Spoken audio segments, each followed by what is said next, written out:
Yo, yo, yo, yo. Y'all hear me okay?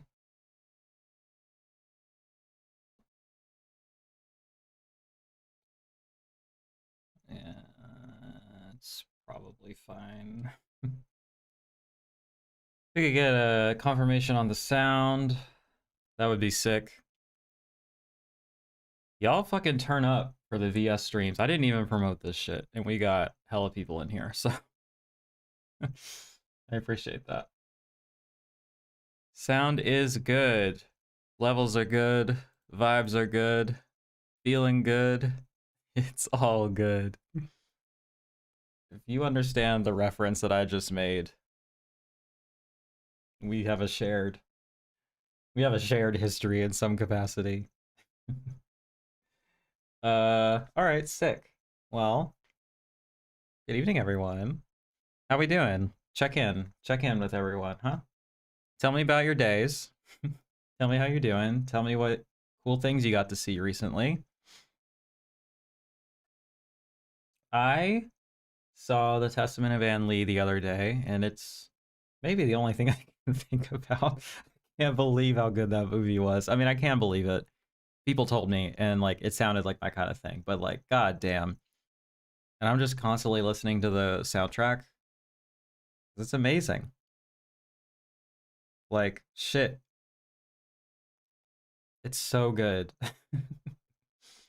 Every single song in it was stuck in my head until the next song came, you know? Is it based on a book? Actually, let me do some research real quick.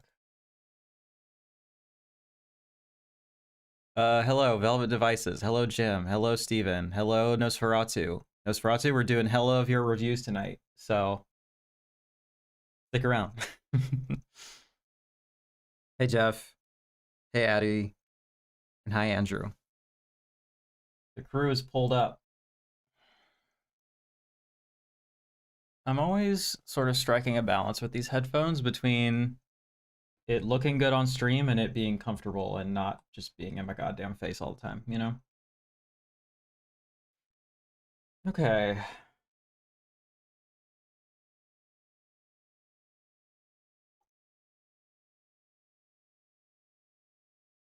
Mm,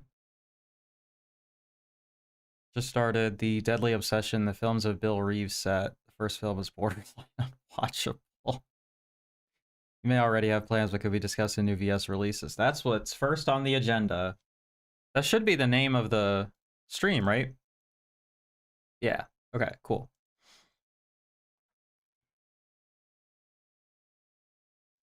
I was hoping to do uh letterbox updates, the Vinegar Syndrome announcements, and the viewer commissioned reviews, but I think I have to pick two. So I think letterbox updates have to wait yet again another day.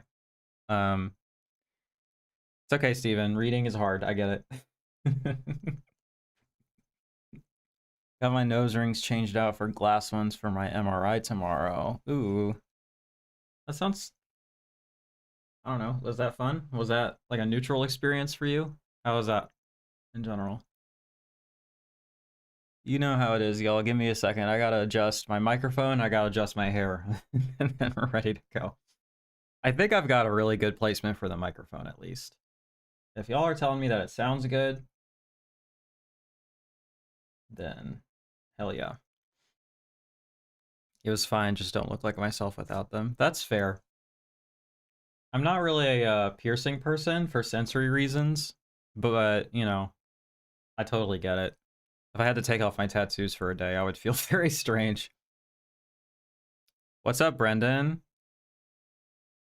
We got double digits at the jump. Y'all are pulling up.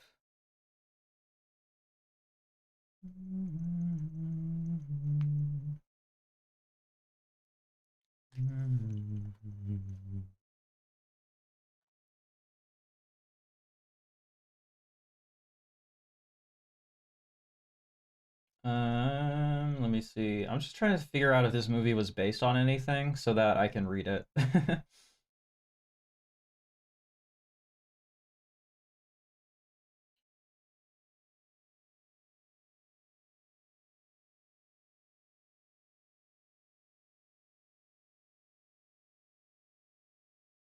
I don't think this is based on anything, so I have nothing to read. Unfortunate.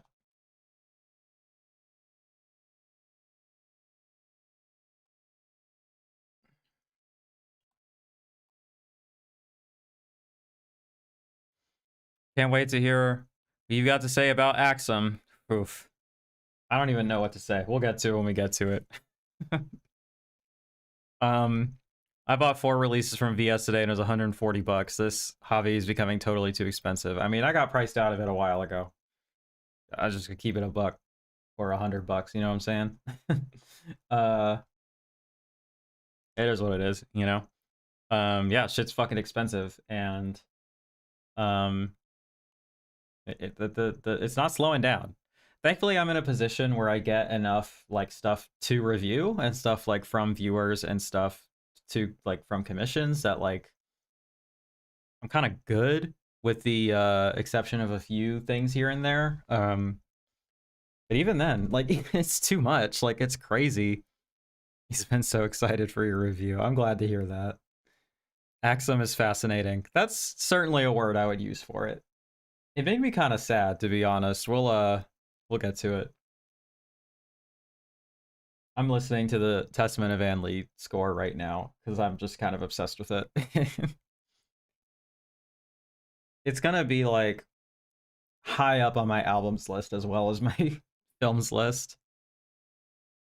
It's this and Sinners competing for the best music of the year. I mean, it's fucking crazy. And I can believe that it didn't get nominated for anything. Whatever.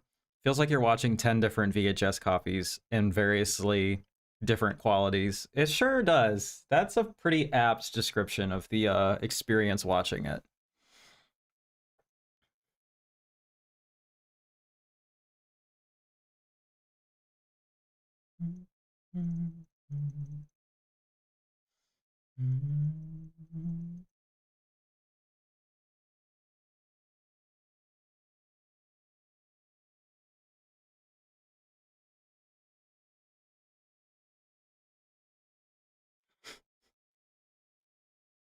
All right.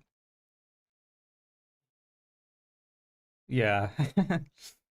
um well, I'm glad that y'all are popping off. Let me go ahead and take the second at the jump to promote my new segment. Let's just kind of discuss what's on the docket today. After we go over the VS partner label and Melusine releases, like announcements for today, I'm going to be doing viewer. Sick, thanks, Jeff. I'm going to be doing viewer commissioned reviews. So at the link in the description, or I know what I'm doing. I'm doing my job right in the pinned comment, which I will pin henceforth. uh, if you tip $20 or more, I'll review whatever you want.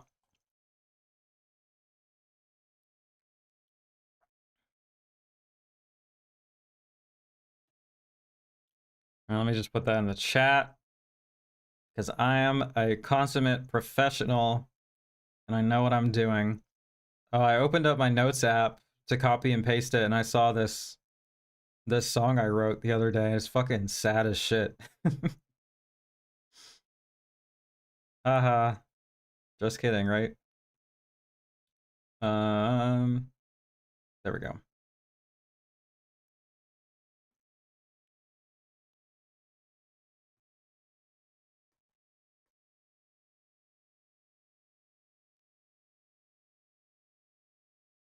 Oh, it is up my alley. Castration movie. It's just like 17 hours long is the only reason I haven't seen it yet. But if somebody wants to commission that shit, I'd be happy to watch and review it.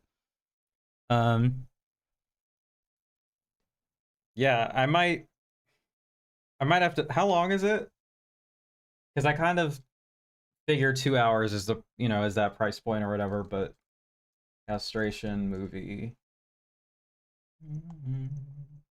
4.5 hours. I mean, we might have to up the tip threshold for that, but you know, yeah, it's a lot. Part two is 5 hours. Wait, there's two of them?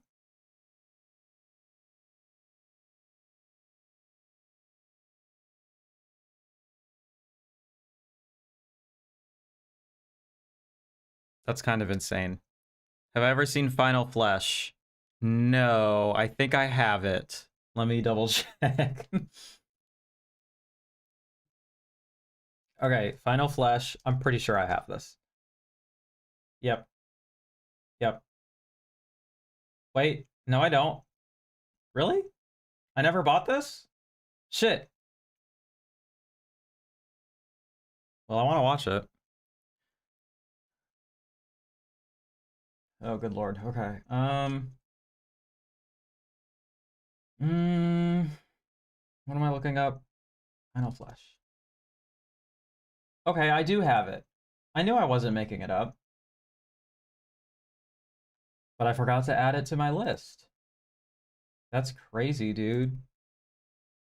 I'm slipping. What else is on that Blu-ray so I can add it to the list? Sorry, this probably isn't very entertaining. I'm just kind of it's kind of vibing right now. The multi-film anthology. Okay, yeah, that's the other thing I wanted to look up. Because I thought that only one of them was like on letter. Nope. Nope, they're both on here. Okay. Yeah, I can rent the first one. Uh,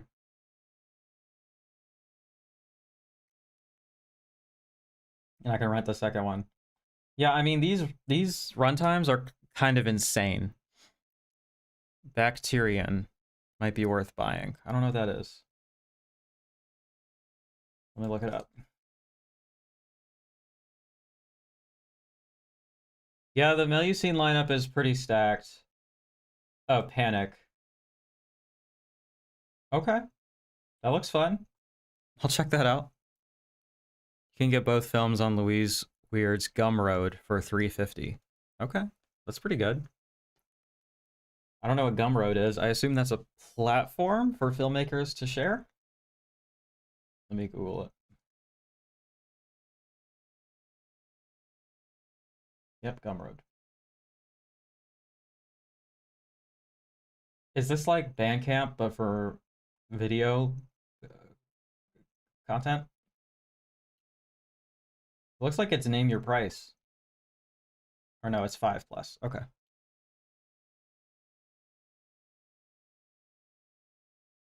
I wish there was a documentary on the Debbie Does Dallas release about trying to find Bambi Woods, though.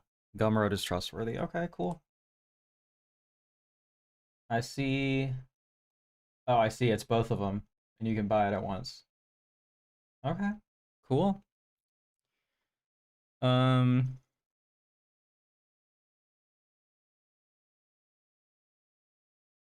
excited for Demon Warp as well. Honestly, all the new releases I'm excited for. I haven't really taken a look at them yet, so we'll do that together. I wish there was a documentary on the Debbie Does Dallas release about trying to find Bambi Woods. I guess we'll get to it when we get to it, but to be honest, I'm not excited about that release because I don't like that movie, but it's a little bit less work for me because I've already seen one of them, so that's good. Yo, last stream, or the stream before, I don't remember which, we were hitting the booth. This stream, we're hitting the booch. You know what I'm saying? So if/when I start burping a lot, that's why, because this shit is crazy. And I dropped the lid onto a very unsanitary rug, so I'm committed now because I'm not putting the lid back on.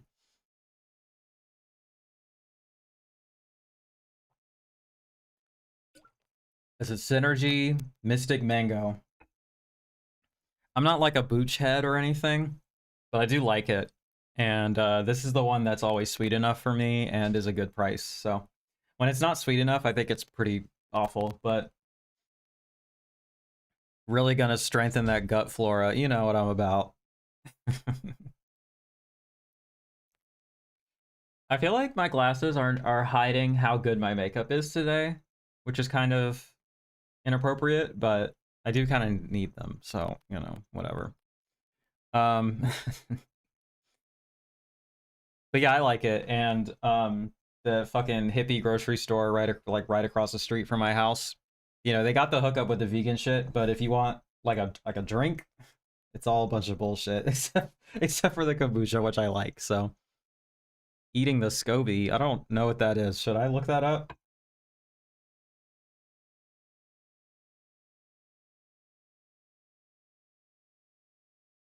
Okay. Ugh, gross. I understand. Okay.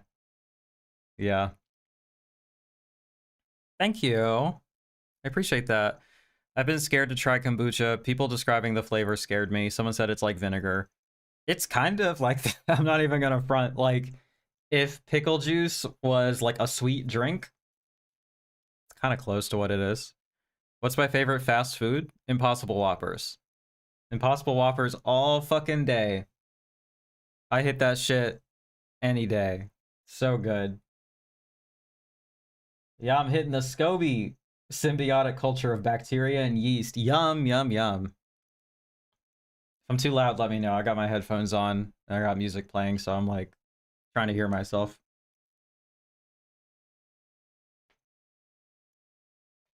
But Nosferatu, if you want a recommendation, the Synergy brand, I feel like has enough sugar in it so that it's tolerable and is pretty affordable and pretty well known, or pretty easy to find. Pretty accessible is the word I'm looking for. Kombucha to me is like a sour beer. Depending on what fruit they use, that's how they taste to me. That makes sense. I think beer is pretty comparable, actually, in terms of like, it's definitely a strong acquired taste. The first time I had kombucha was in Costa Rica, and it was like at a, some kind of local vegan place that did like house-made veggie burgers and kombucha, and that was it. It was two things on the menu. It was right by the beach, and that's what you could get. And I got that, and I was like, I've never even tried this. I've heard that it's like, yeah, I had heard like it was like associated with like hipsters and stuff like that, and like people had kind of made a big fuss about it being an acquired taste, and I tasted it, and I think the one there was just very sweet because I was like, this is good. It tastes like soda. I like this. Not quite like soda, but similar. You know, um, it bites like soda. And then like I tried it again at a different place and it wasn't sweet at all. And I was like, this tastes like ass. It tastes like shit. Not for me. So, yeah. Synergy grapefruit one is good. Yeah, I got the mango going on because I just like mango a lot. So there's that. If it tastes like I'm drinking, it feels like I'm drinking soda, but it's like healthy, you know? Got a fucking singular hair in my face. Um, what else? What else? Oh, I didn't finish what I was saying earlier. So we're doing the viewer requested. Thank you. Thank you, Stoner. I appreciate that. We're doing the viewer requested segment after the fucking Vinegar Syndrome announcements, and we're gonna go over Axum. We're gonna go over After the Thin Man. That's our first burp of the night. Feel free to keep a tally if you want. We're gonna go over the Green Knight, and we're gonna go over Satanic Pandemonium, and we're gonna go over the fucking TV episode that Nosferatu wanted me to watch, which was something. I hope he sticks around to talk about that with me because I need some help understanding what I just watched. The only one I didn't get to was La Tia Alejandra. Just didn't quite happen. I had things going on today. I'll get it to you next week. I thought I was gonna do it, but not quite. So we'll get it to next week, and whatever else gets commissioned, we'll be hitting that shit.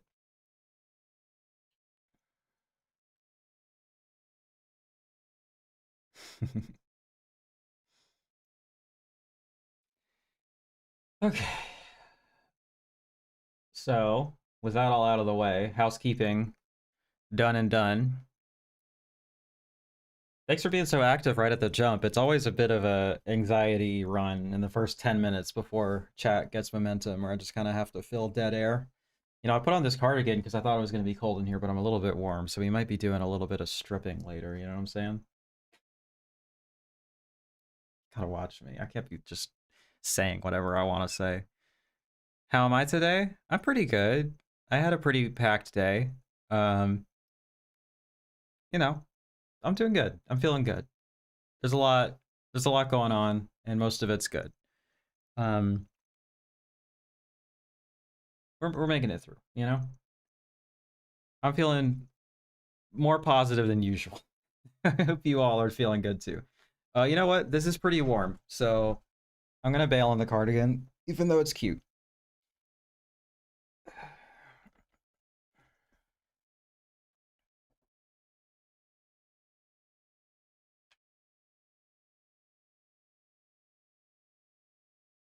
Trying to find my chair. I could just set it on.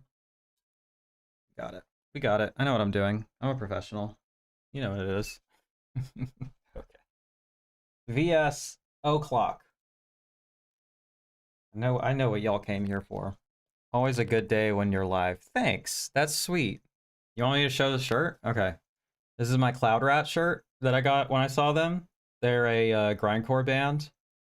I know people are sort of two minds about saying female fronted, but I tend to think it's a good thing to highlight like women in underrepresented spaces, and like it's not a genre, but like, you know, I think it's important to seek out art made by women, so I try to, you know, promote that and shit. But her vocals are insane. And the shirt is very cool. It's very abstract. I'm realizing it might not be appropriate for stream because there's like a kind of pussy thing going on here, but you know what? It's art. Don't worry about it.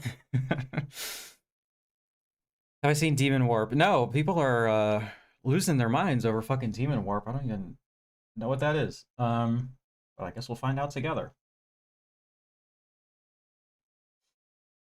Okay.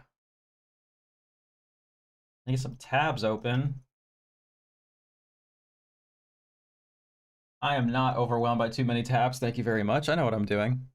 Stabbing is a sick death metal band, an even sicker female vocalist. I think I have listened to Stabbing before, but let me double check. This big blunt about to light up for the chat. Fuck yeah, dude. Light that shit for the chat. My friend gave me their bong the other day, and it's like 30,000 times better than my old one because I fucking broke that shit, and I'm stoked. Because that shit fucking, it's so good. Stabbing. I have not listened to them. I should do that. Maybe I'll listen to that in a second after this soundtrack is over. Got the new Bleeding Skull. Nice. I love Bleeding Skull. We saw Stabbing. It was with Suffocation. Their singer couldn't sing, so the girl from Stabbing did the set with Suffocation. It was awesome. Hell yeah. That's sick. Suffocation rips. Love to smoke up with you, be a dream come true. Well, that's sweet. Maybe one day. I drink for a reason. That looks like Jeremy. What up? I'm pretty well. How are you? I know things are chaotic on your end as well, so I'm a Bleeding Skull simp. That's fair. They do good shit. All right, we are sharing screens.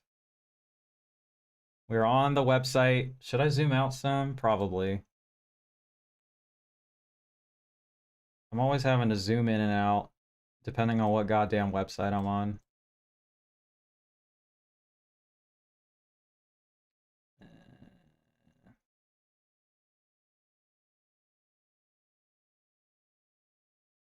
That looks good to me, I think. No, it's still it's too... Can I get away with this? That's fine. All right. Now let me lock that in.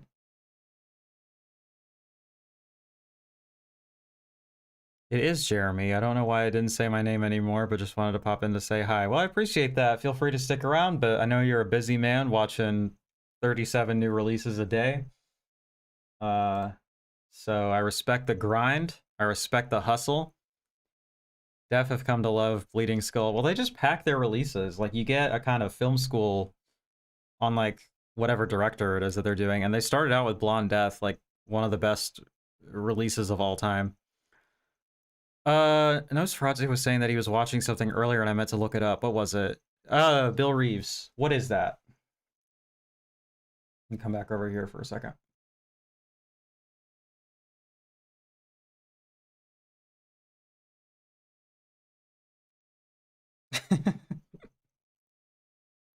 That's funny.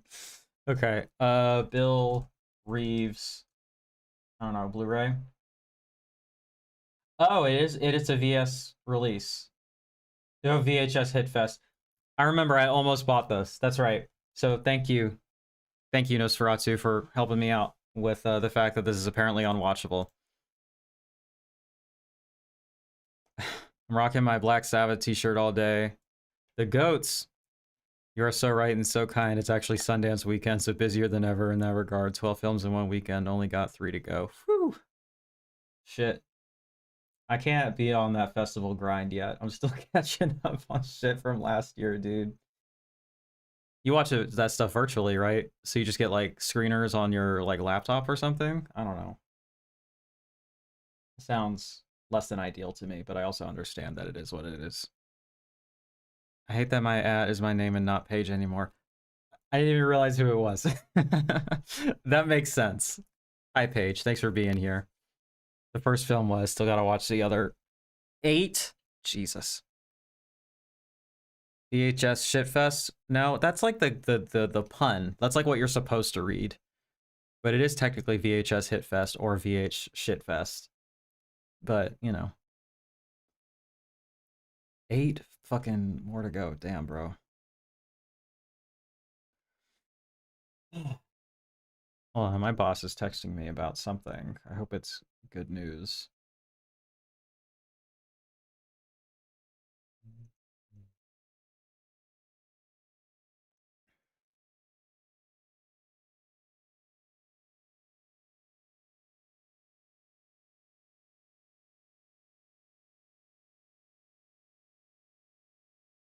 Oh, I see why they sent me this.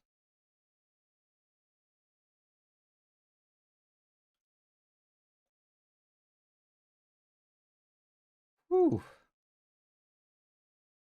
Yeah, this is pretty tight.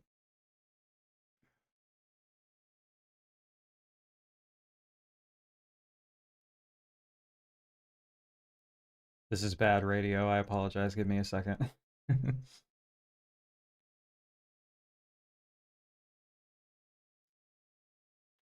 VHS Hitfest put out this one collection that seemed interesting. I mean, I like their stuff generally. I was trying to be complete on them for a second, and I gave up on that pretty fast.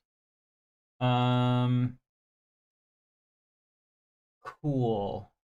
So we got this Cinematograph shirt. They be popping off with the merch.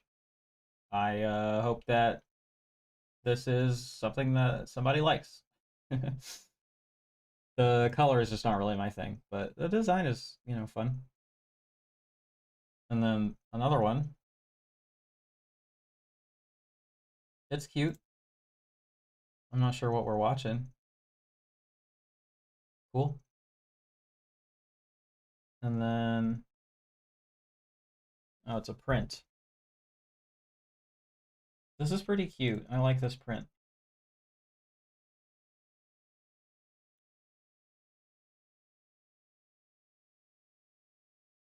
Trying to figure out what's on fire. Is it a church or like a place of business?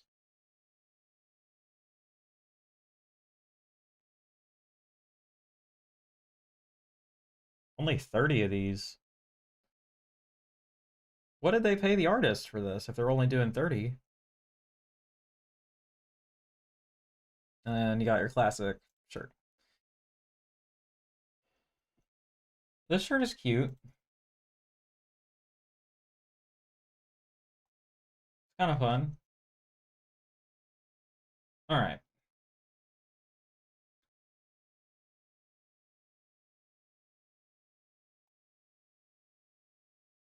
Did they do this on a shirt first? Let me double check that.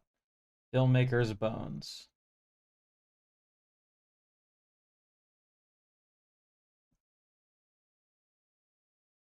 They did sort of. Oh, yes, they did. Okay. Cool. Dead of Night. I don't know. Be more funny? Shit. All right. I like to think I'm pretty consistently funny.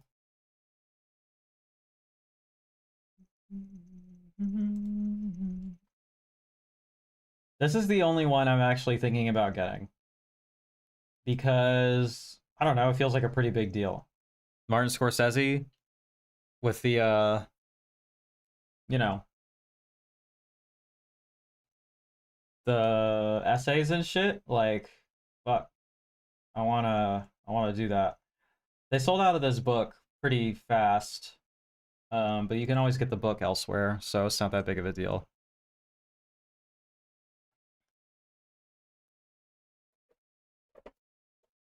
Trying to get my monitor a little bit closer. I haven't heard great things about Boxcar. Well, let's look it up together, shall we? I always feel so naked when I'm sharing my screen. Like, God knows what's gonna fucking pop up. This is his very first one, right? Ooh. Ooh, not great. Huh.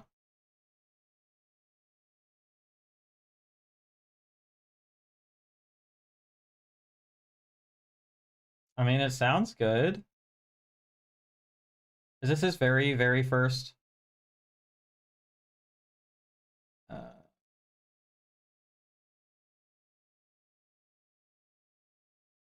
Are these short films? I think these are all shorts.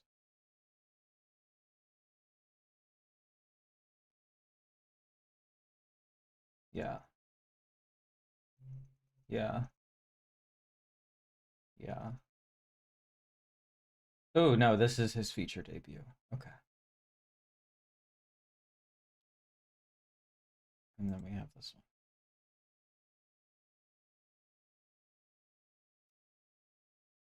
Not super great. Do we have a theory as to how they managed to release 3 to 4 different shirts every month? Who keeps buying them? Do you mean Vinegar Syndrome as a whole or Cinematograph specifically? Because I also have questions about that. It does feel like a lot, you know?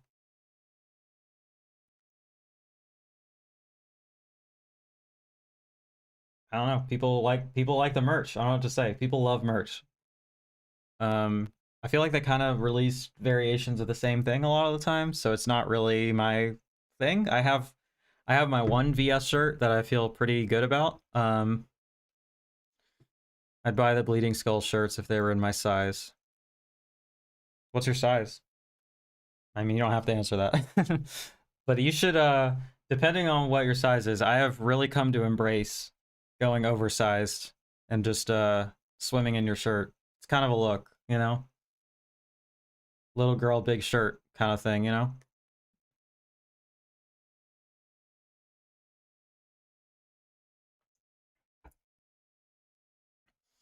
I'm listening to this song, "Clothed by the Sun," the last song on the soundtrack, and it makes me cry. So if I start crying on stream, that's why. All the smalls sell out immediately. I don't know, just hit the medium or hit the large. Fuck it, go with the XL. The XL on a small, like if you wear a small but you buy an XL, it's a look. It's definitely a look. Believe you me. All right, Tony Stella, of course. It also looks like this is streaming. Yeah, it's streaming on Prime. It's streaming on Fubo and Peepoo and Philo and all the other shits, you know. Tubi, Hoopla. If that ends up working out for you, it's not always consistent for me. So this might be a try before you buy.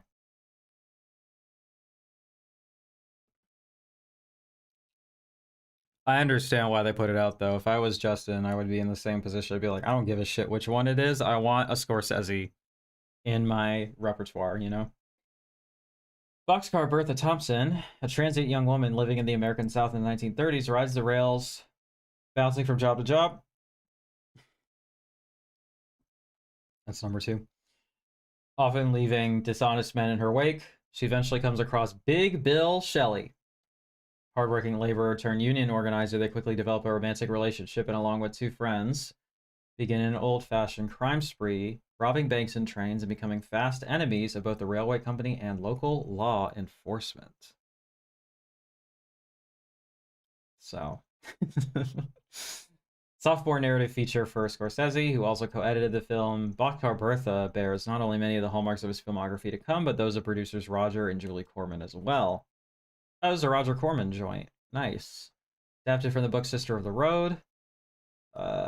Combines elements of true crime grit with the style and excesses expected in drive-in exploitation pictures of the 70s.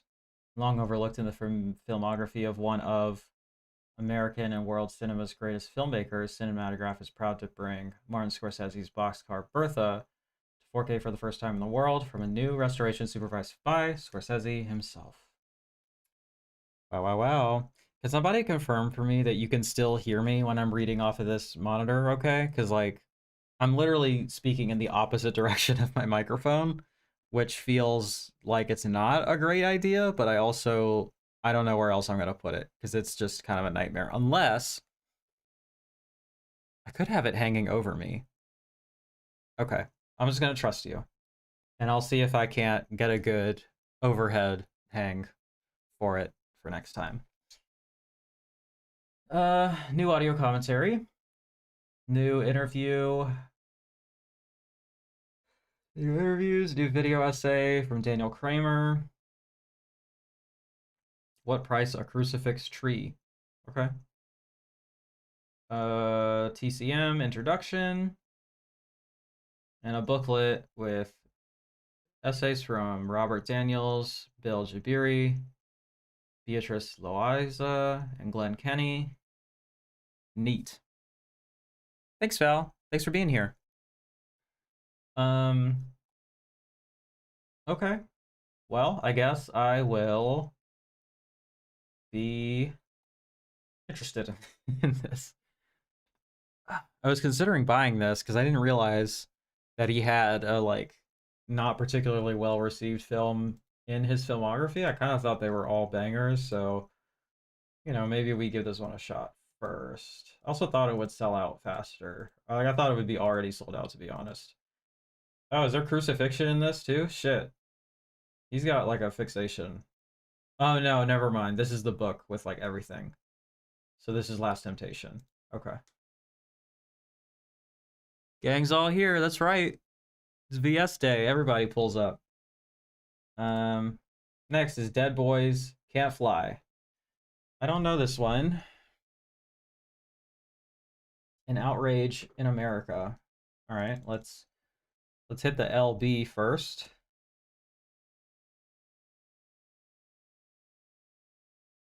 Grab this one. That makes sense. Oh, it's Cecil Howard, who usually does. Oop, can't be doing that. He usually does porn. It not being high tier Scorsese, I think, perfectly matches the cinematograph ideal. I mean, look, it's all about overlooked gems, right? So, I think it should be out there. So they're doing a service, but you're not wrong. All right, all right, all right.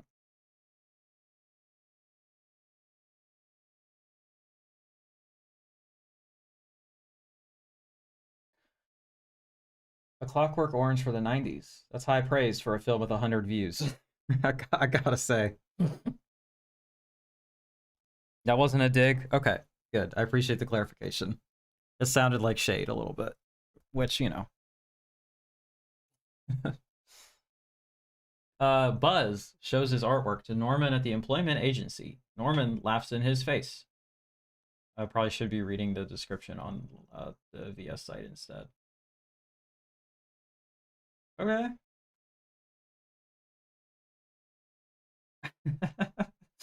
As a Jesus, the fucking crew is giving this shit bad ratings. As a movie, there isn't much to say. Extreme low budget exploitation from the late 80s. However, I met my wife while working on this movie, so for this very biased fact, it was the single most important film of my life. Bad movies bring people together, okay? Who is this person?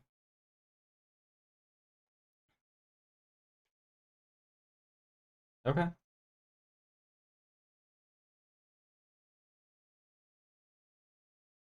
It's kind of long. All right. Deadbeat amateur artist Buzz shows up at a New York office building in hopes of landing himself a job. Quickly finds himself humiliated by a sleazy employment agent in favor of his glamorous new female secretary. Happens to the best of us. When Buzz happens across the same woman later that night, he decides to vent his anger by... Oh, okay. I'm going to let y'all read that on the screen, because that's pretty rough. That does not happen to the best of us. Well, being the perpetrator of that, I suppose. The next day, with the police on the hunt for the woman's murderer, Buzz convinces fellow goons, Jojo and sadistic cross-dresser Goose, oh boy, to launch an all-out assault on the office building in order to score cash and drugs. No sooner are the trio inside the building than they begin torturing, raping, and slaughtering their way through the terror-stricken office workers, forcing janitor John, a Vietnam veteran suffering from PTSD, to launch a counteroffensive against the hoodlums. Wow, okay. The final film by prolific erotic filmmaker Howard Winters, aka Cecil Howard. Gritty, blood-soaked throwback to the mean-spiritedness of 70s exploitation movies based on an original script. Delighted to unleash this underseen shocker on Blu-ray for the first time, freshly stored in 4K from its OCN, with a bunch of new extras. Well, some new extras. Interview. Cool. I would like to have seen some kind of visual essay or something on that. And by that I mean just hire me. I can do it. I'll make an essay for whatever you want. Okay. I mean, it seems intriguing, I suppose. I gotta be careful looking through this shit. This video is gonna get taken down, y'all. The things I do for you. Okay.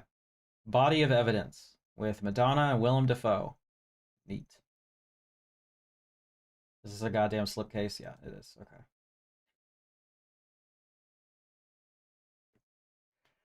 What does this ammunition look like? Excuse me, I got up kind of early today.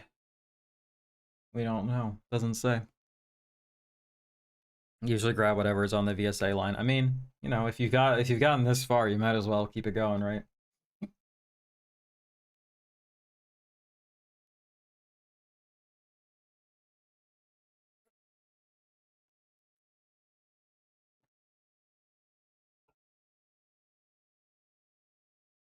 This is the big hit of the month for me. Nice. If you haven't seen Cat Sick Blues, it's absolutely bonkers. I haven't, and I kind of want it because just from the slipcover artwork, but we'll get to it. Haven't seen Body of Evidence since the 90s. Can't wait to watch it again. Well, I've never even heard of it, to be honest, so let's check it out.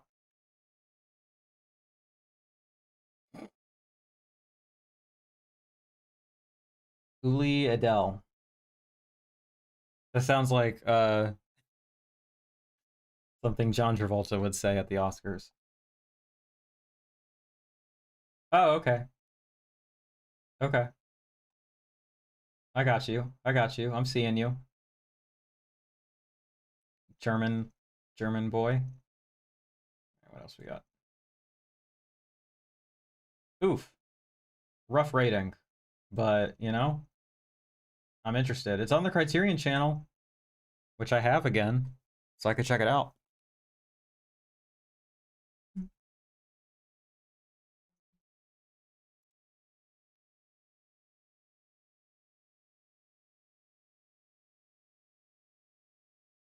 Contains a perfect bound book.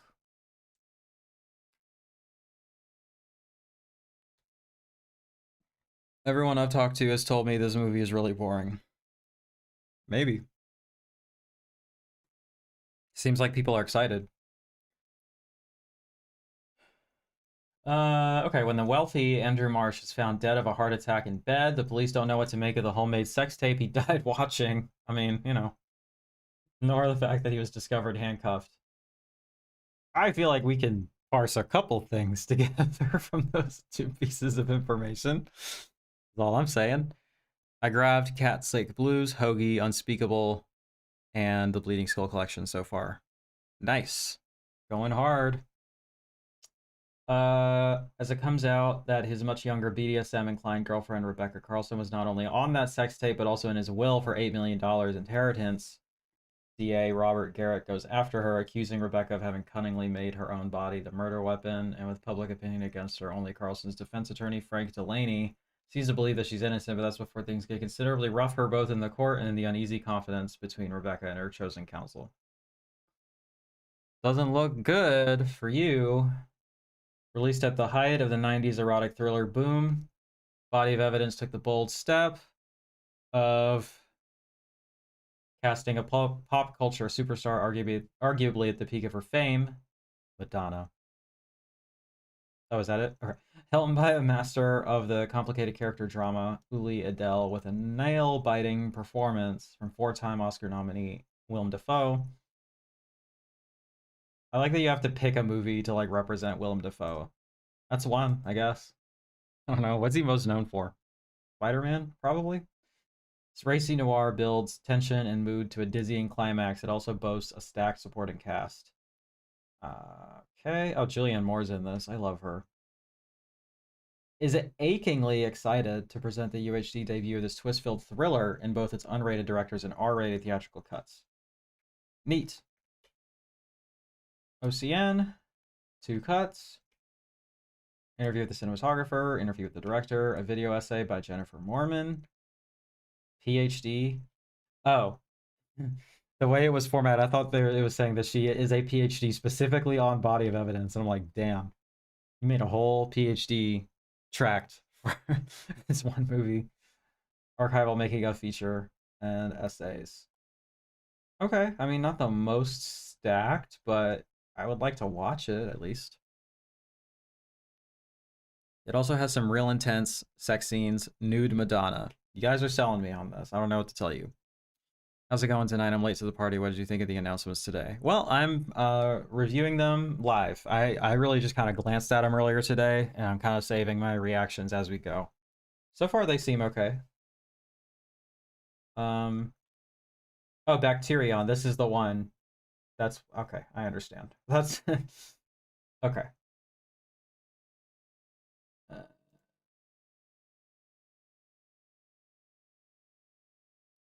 Prices are pretty high for just the slipcover. $43. Jeez. I'm very excited for Body of Evidence. It's a very solid erotic neo-noir thriller in the same vein of Basic Instinct. Yeah, I'd like to like watch it at least. Definitely not gonna grab it, but I'll check it out. That's why we all wanted to watch it as kids in the 90s. Look, look, it is what it is, you know? Oh boy.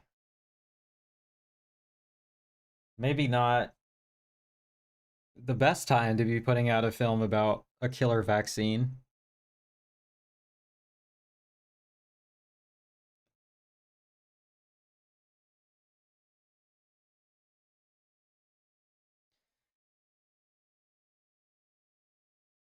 In the small English town of Newton, a pharmaceutical company's experiments with a new vaccine take a disastrous turn when a laboratory accident triggers an outbreak of a deadly virus, just like COVID. It's exactly the same. Please don't take my channel down. It's a joke. It's satire, okay? Go after all the other people actually pushing this shit, please. Willem Dafoe motorboating Madonna's ass in 4K is all they have to say on the back cover. Honestly, yeah, you guys are selling me on it better than the actual copy did. What an interesting day at work that would have been, huh? Head scientist Dr. Adams missing, and the authorities eager to keep the incident under wraps. Captain Kirk is drafted in to try to get the situation under control. I guess you can't technically trademark Captain Kirk, right? Anybody can be Captain Kirk. Doctor first name Spider, last name Man. When horrifically mutilated bodies start showing up, drained of all their blood and bearing strange radiation burns, the awful truth soon becomes clear. Dr. Adams has been transformed into a blood-drinking mutant and is on the rampage. The area under quarantine, the pressure is on Captain Kirk to track down and eliminate Dr. Adams before the authorities take drastic action. Okay. Italian, Spanish, co-production. You know you're going to get some crazy shit. Good old-fashioned monster on the loose romp, starring Euro horror legend David Warbeck And Monster Mayhem, including the creature running amok in a movie theater and terrorizing a group of choir boys in a church. Celluloid scientists of Vinegar Syndrome are thrilled to unleash bacteria and from the laboratory in its World UHD premiere, restored in 4K from the original OCN, accompanied by new bonus features. Commentary track with the boys, Eugenio Ercolani and Troy Howarth. Interview with an actor, interview with the makeup artist, featurette. Okay, so some amount of features on here. I like the artwork, you know, I'll be honest. I think it's cool. What's with not putting the standard editions up? Do you not want us to know if the standard edition artwork is as good or not? So we just have to buy the fucking slipcover? Bacterian was released by Ronin Flicks about 8 years ago as Panic. It's an alright 80s infected movie. It's pretty goopy and gory, but not all that great. It's a daily deal title, not full price buy. That's probably a good way of putting it, honestly. Alright, what I'm gonna do real quick is I'm gonna switch over some screens because my neck is hurting and I need to be vulnerable and brave and accommodate myself. And I think it'll hurt less if I'm looking over here. So we're gonna do that. Hello? Jesus. Oh my god. Jesus. Okay. So, I guess let's do this here, and then this here. And then this actually might make more sense just like going forward. Let's see.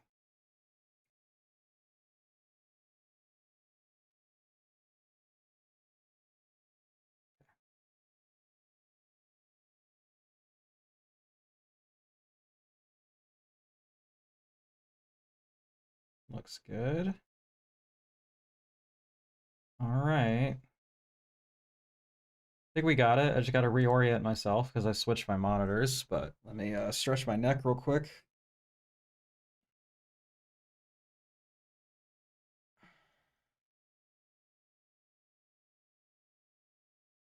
It's crazy how sensitive fucking neck muscles are. Like you're just in the wrong spot for like fucking 10 minutes and you're done. You're out of here.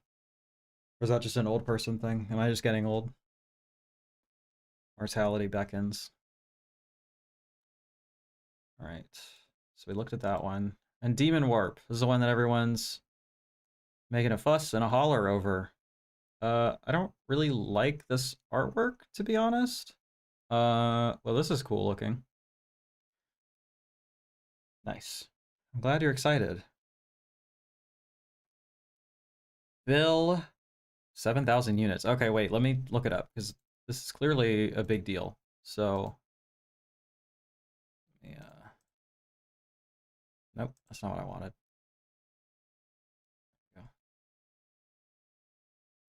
Hello? I mean, it seems pretty obscure and not particularly beloved, but okay. Oh, it's a Bigfoot movie. That's why you like it, Jeff. Jeff is a Bigfoot pervert, so that's why. For people not in the know. Agreed, I'll grab Bacterian on sale. Especially since I have the code red blue. Yeah, for sure. I'm glad you own that you're a Bigfoot pervert. There's nothing wrong with that. I'm looking for Justin's review on this movie. I want to see if he I'm just curious what he thinks. Or if he even has this logged. Okay, he likes it. It would appear he likes it. So, okay. Oh, there is a crucifixion scene. Jesus. Yeah, I got some kind of fixation going on there. Okay. I'll pass on Demon Warp for now. Demon Warp looks like an awesome bad movie. I can't wait to finally see it in high def. I saw it on VHS. 30 years ago in the tape I watched, I've been beat to shit. I barely remember it. I do like the movie, but it's pretty pricey. Shit. Apparently everyone has seen this movie and I've never even heard of it. What's the standard edition look like? Yo, why are you not putting the goddamn standard editions up? I don't know, it looks... I like this guy. I like this guy. He's a freak. He looks good. I'm into that. Bill Crafton is enjoying a quiet vacation at a remote cabin with his daughter, Julie, when all of a sudden a giant Bigfoot-like creature bursts in, killing Julie and dragging her body off into the woods. Yeah, this is a better screen for me, I think, because I'm feeling less in pain and I'm actually aiming my voice at my microphone, so that makes sense. We have some dialogue about Bigfoot cinema in the chat, which is good. I appreciate that. A few months later, young Jack Bergman. Is that a Ingmar Bergman nod from this shit? They got highbrow taste. Nephew, the cabin's owner, arrives with his friends under the guise of a fun-filled few days in the wilderness. However, when they find the place ransacked, Jack is forced to reveal his the true purpose of the trip, to investigate the recent disappearance of his uncle, Clem, amidst reports of other strange goings-on in the area. Sure enough, when night falls, Bigfoot reappears and attacks the group, dragging two of them away. As dawn breaks, Jack and the rest of his friends prepare to hunt the beast and unknowingly set off on a journey of bloody, otherworldly terror. Based on an original story by John Carl Buechler? Buckler? Prolific special effects artist and director of Troll and Friday the 13th Part 7. So some pretty illuminating, some pretty prestigious back catalog there. Demon Warp is a delirious late 80s creature feature which throws in everything and the kitchen sink. Okay. From hulking Sasquatches, ghoulish zombies, bloody sacrifices, and monstrous alien overlords, featuring Academy Award winner George Kennedy, and packed full of gratuitous nudity and head-ripping action. Well, all right. Thrilled to unveil Demon Warp on UHD for the first time. Restored in 4K from its OCN and loaded with a wealth of newly produced bonus features. Okay. What do we got on here? Commentary. Beasts and Breasts. That is an excellent featurette title. So we got some interviews, more interviews, and an effects gallery. No, no like legacy or like critical features, just like, I don't know if I can have that on screen for too long. Just like the primary source stuff. So I know that me and VS have a disagreement about which of those is preferable, but you know, I guess I am biased. Just the slipcover for 43 bucks. Jeez. Okay. I don't know, man. If you're into this shit, like subbing is the way to go. Because this would have only cost you 24 and a half-ish, 24.50. Demon Warp is a blast and recommended by me as well. Well, I'll pop it in the watch list.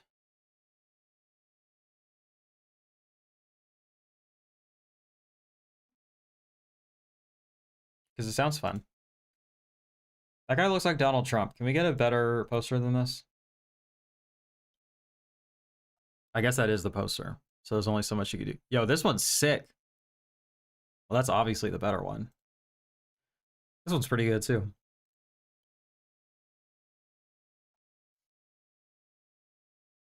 Night of the Demon is a crazy movie. I have not seen it. But I know that I wanna see it. I know that Bigfoot rips somebody's dick off, which is pretty good, I think. My sense is that it's kind of Bigfoot meets Evil Dead kind of thing. I mean, that sounds sick. Yep. The old dick twist. Wouldn't it cost 32 as a subscriber? Oh, you're right. I was looking at the wrong one. So 64 and a half or $65. So yeah, 32-ish about. I mean, yeah, still not cheap, but well, okay, hold on. Actually, no, because I did the math earlier. The average price per release was around $25, I think. So about that, I don't know, man. However you want to think about it. All right, let's. I'm gonna switch over here for a second, and I'm gonna vet the Melusine releases in terms of what I can show on screen, and we'll go from there. I don't know that I can show any amount of this one.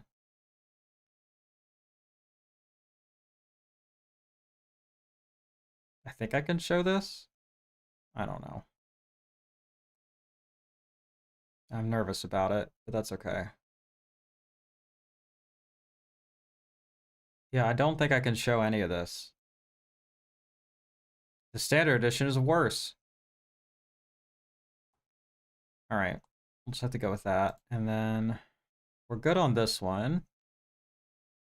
And we're good on this one. Okay.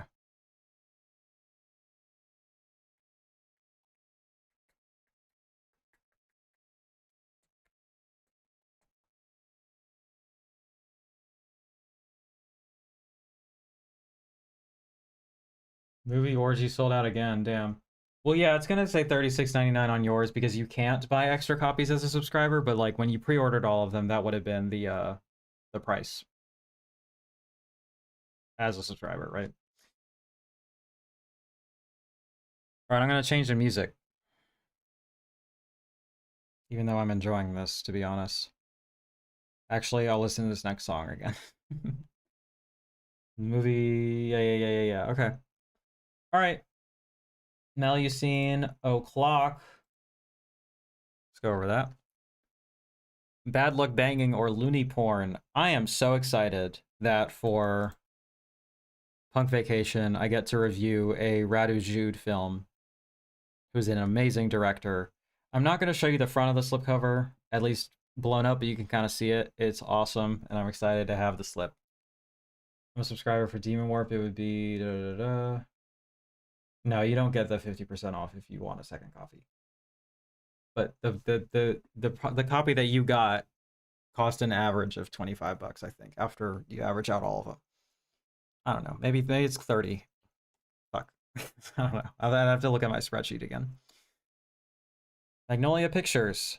A teacher finds her career and reputation under threat after her sex tape is leaked. Forced to meet the parents demanding her dismissal, she refuses to surrender to their pressure. Presented in Radu Jude's controversial director's cut. We got a new interview and a booklet essay. I am excited about this. Let me pull up this on the old LB. This is a clever poster. Yeah, I've been wanting to see this since it came out.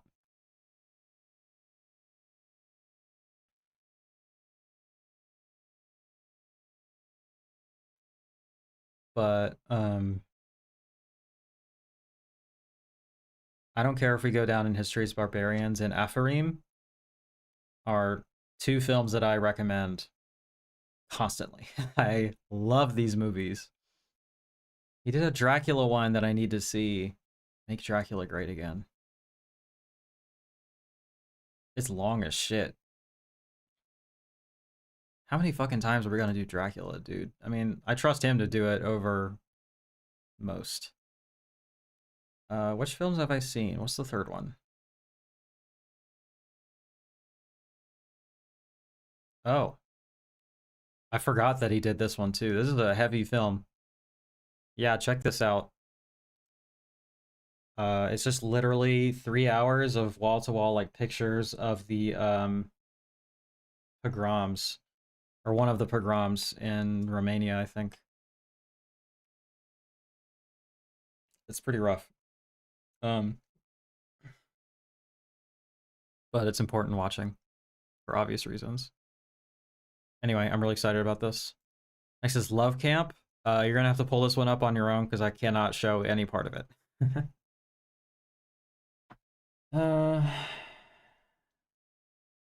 You do need Letterboxd Patreon. It's awesome. Jess Franco, yet again, returns with more sleaze, sex, and seduction in this, the fourth and final women in prison film Franco made for a notorious exploitation movie mogul Erwin C. Dietrich. In an unknown South American hellhole, a guerrilla army violently kidnaps sexually mature women and forces them to serve as personal prostitutes and sexual tools in the private jungle brothel. Beautiful new bride, Angela, is kidnapped on her wedding night and soon finds herself an inmate in said slammer, her delicate beauty locking the unwanted attention of a sadistic and cruel lesbian warden. We're hitting all the tropes on this one. What's the difference between patron and pro? You get more benefits. I think patron is the only one where you get to change the posters. As the warden leers and Angela's fellow prisoners meet gruesome ends, our heroine also finds herself attracted to the rugged leader of the local rebels. Horror, lust, and lewd behavior ensue. Salacious, obsessive romp that only Jess Franco could have made. Presented on Blu-ray for the first time in North America. I don't buy a lot from Millie, but I'm excited for Love Camp and Debbie Does Dallas. Well, we'll see when we get there. Commentary by Troy Howarth. Neat. And this is from Delirium Home Video, which I think has so far done exclusively Jess Franco titles. High School Memories. From the new label, VCX. So let's check that out. Founded in 1979. I was like, what does VCX stand for? And I'm like, it was literally just the name of a company. VCX has been one of the premier names in erotic films on home video for close to 50 years, with a vast catalog of genre classics featuring star-making performances and top-quality direction. These meticulously restored Blu-ray editions will present the VCX library as never before seen. High school. A story time of innocence, awakening, exploring oneself, and the budding of desires. All of that was true for me. After years of not seeing each other, a group of teachers and students catch up at their 10-year reunion. Their long-forgotten memories bubble up to the surface, reigniting buried passions which could never before be fulfilled. I guess it's nice that the I gotta be careful with what I'm about to say. It's nice that the movie let the high schoolers become adults before they slept with all the teachers, as opposed to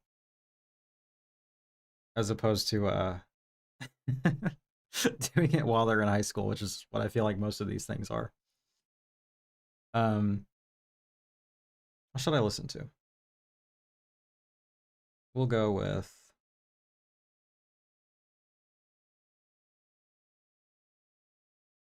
Sure, that sounds good. We'll go with this.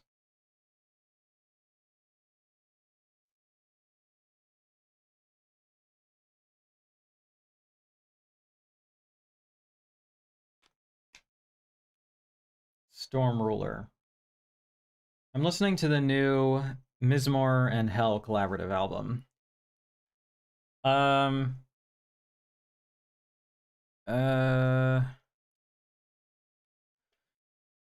As the now older and wiser group reminisce about the times that were, they start to realize that certain yearnings of the past will now be inescapable. I mean, this is pretty questionable, but it is what it is.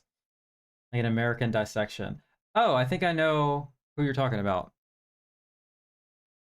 First theatrical feature film produced and distributed by pioneering hardcore video distributor VCX, famed veterans in some of the most central performances, including Annette Haven, Jamie Gillis, Dorothy LeMay, and John Leslie, amongst many others, fusing the tenderness of romance with the raw animalism of long-repressed desires. This carnal classic finally arrives on Blu-ray restored in 4K. All right. No features on this, which gives me a break. But we got a replica one sheet, which is exciting. Do we get to see the standard edition? I should not be clicking around on this website. Okay, and Debbie Does Dallas. Yeah, let's just let's read this stuff first. Teenage Debbie aches to become one of the famous Texas Cowgirls cheerleaders and shake her pom-poms in front of millions. When her dream miraculously comes true and she's accepted to the squad, there's one big problem. She has no money to travel to Texas. Fearing that she might miss out on her life's ambition, Debbie and her friends decide that the only way to get a lot of money fast is to get to work. What better fundraising tool is at their disposal but their own... This is their words, not mine. Delectable young bodies. One of the most successful hardcore feature films ever made, and also one of the most controversial. Director Jim Clark's legendary Debbie Does Dallas became an instant hit upon its release, thanks in part To its fresh-faced starlet Bambi Woods as Debbie, supported by a cast including TV star Robin Bird, Eric Edwards, and Richard Bolla in one of his most iconic roles. VCX is delighted to present this quintessential cult film on Blu-ray, newly restored in 4K from its OCN and filled with vibrant extra features. Wait, is this not on 4K?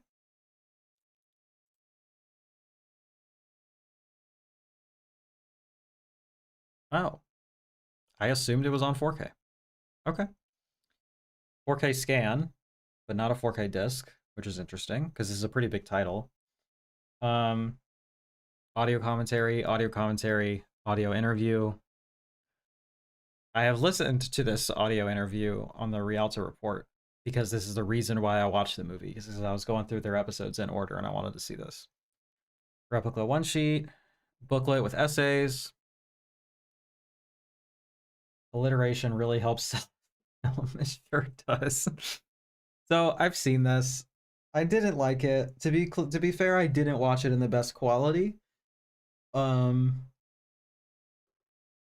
but I didn't care for it. And there is a scene in particular that is really, I don't think I'm ever gonna get it out of my mind. The grossest cum shot I've ever seen in a movie or in anything, to be clear, not necessarily a feature film, exists in this movie. Um, this poor girl, she's a real trooper about it. And the shot lingers for way too long, and it's just rough. So I almost like thought I might skip this to review, but whatever. I'll check it out again, and I'll check out the features, and we'll get there.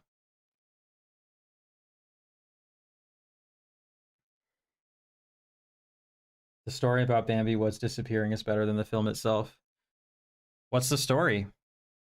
I might have known, and then I forgot.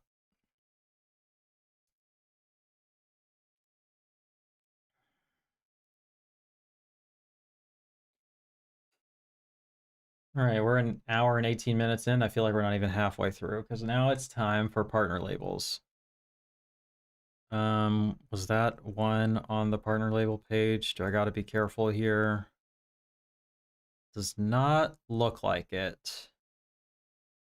So that's good. We already did that one. Okay.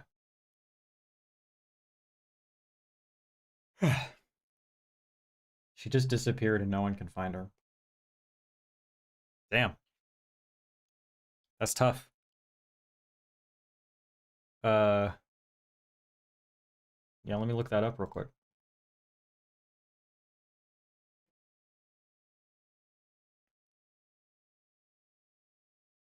Bambi Woods is a pretty good alias, though.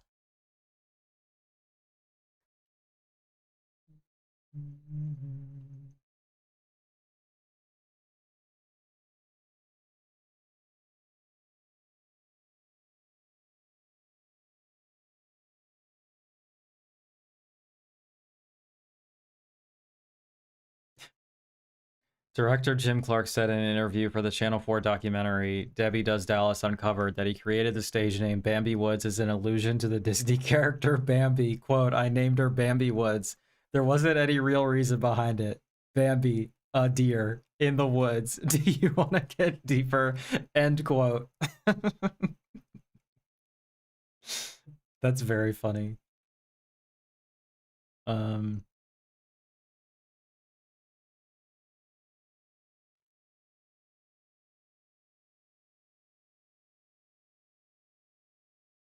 Disappearance. In 1986, Woods was reported missing. According to Australian newspaper The Age, she died the same year of a drug overdose. However, the 2005 documentary Debbie Does Dallas Uncovered suggests Woods' disappearance was a cover story to allow her to resume living a private life. According to Clark, a private investigator learned that Woods was living near Des Moines, Iowa, and wished to avoid any further publicity. So she's just kind of like a person now, and like probably should just leave her alone. Um, that documentary should be on the disc, though, right? Like, that seems obvious. I don't know. All right. Let's see how quickly we can get through this.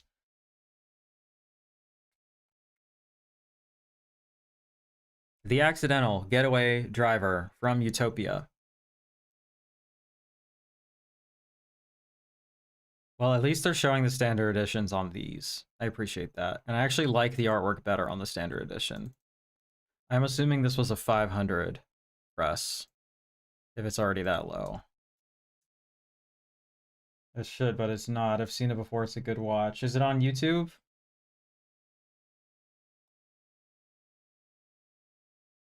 This looks interesting.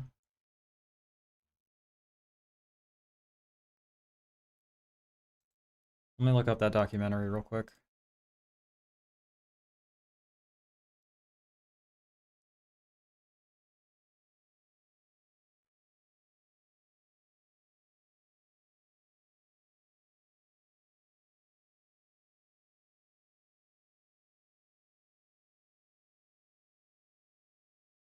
Well, there's a clip of it on YouTube.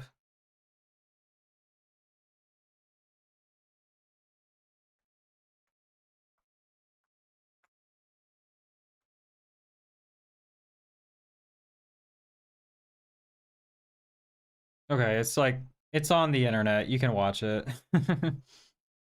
Oh wait, no, this is just the movie. Never mind. Well, no, I want to see the documentary. My friend burned me a copy back when it came out. Yeah, I'm not finding it anywhere, so if someone wants to hook me up, hit me up. I'd appreciate it. All right. During a routine pickup, an elderly Vietnamese cab driver is taken hostage at gunpoint by 3 recently escaped Orange County convicts. Okay, pretty straightforward. 500 units, no features. Utopia, putting in the work.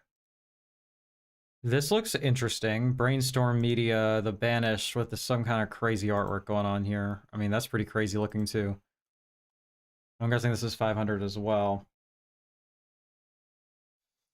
That one sounds interesting. I might try to snag it in a daily deals down the road. I mean, might try to snag it in a daily deals is not a ton of confidence, but I see what you mean. After her brother mysteriously goes missing, Grace ventures into the dangerous wilderness to find him. As she uncovers the horrific truth of his disappearance, she is faced with a darkness which threatens to claim her as well. Recent film. Commentary of the director. It looks good.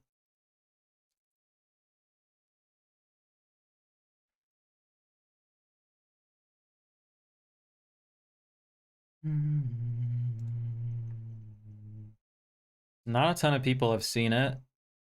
It's on Amazon Prime. Not the best ratings. Actually produced by Brainstorm Media. Okay, cool.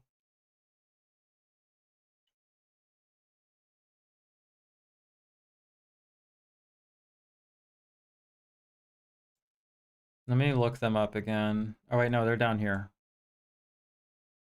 Company has had a forward-thinking approach to growing indie marketplace with an ethos of adaptability. Brainstorm continues to expand its network of da-da-da-da. Okay, so pretty generic copy there. It's just kind of a distributor.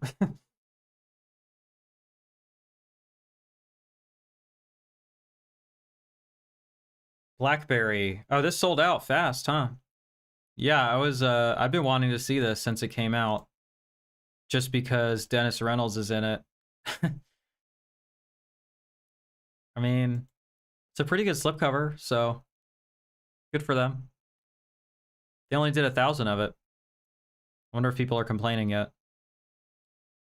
Yeah, I'd really like to see this. Glenn Howerton is straight up one of my favorite actors, so. The true story of the meteoric rise and catastrophic demise of the world's first smartphone, BlackBerry is a whirlwind ride through a ruthlessly competitive Silicon Valley at breakneck speeds. Here's an interesting thing. I make BlackBerry jam at work all the time. And so I am typing the word BlackBerry in the work chat often, and my phone is always correcting it to BlackBerry with capital B, capital B. It's always correcting it to this. And I'm like, who in the year of our Lord 2026 is typing about BlackBerry the phone more often than BlackBerry the food that you can still purchase at the goddamn grocery store? You know? Wow, that's a lot of features. The internet, I'm sure they're complaining. I mean, that is a pretty solid axiom. Is that if it's on the internet, people are complaining. Okay, 2 presentations. Oh, okay, cool. The 120-minute theatrical cut and BlackBerry the Limited Series, a 136-minute extended presentation, has aired on AMC Plus. That's cool. I'm glad that they have both of them. Audio commentary, and another audio commentary, and another audio commentary with a former RAM engineer. Interesting. Featurettes. Wow, this is pretty stacked. I know people had been wanting this to come to Blu-ray for a while, and it was only available in Canada. But yeah, this is a really stacked edition. It looks good. Excited about that.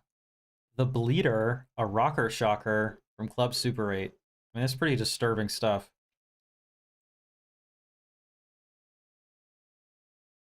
They sold a decent amount of them. 1,000 units, yeah. Let's check it out.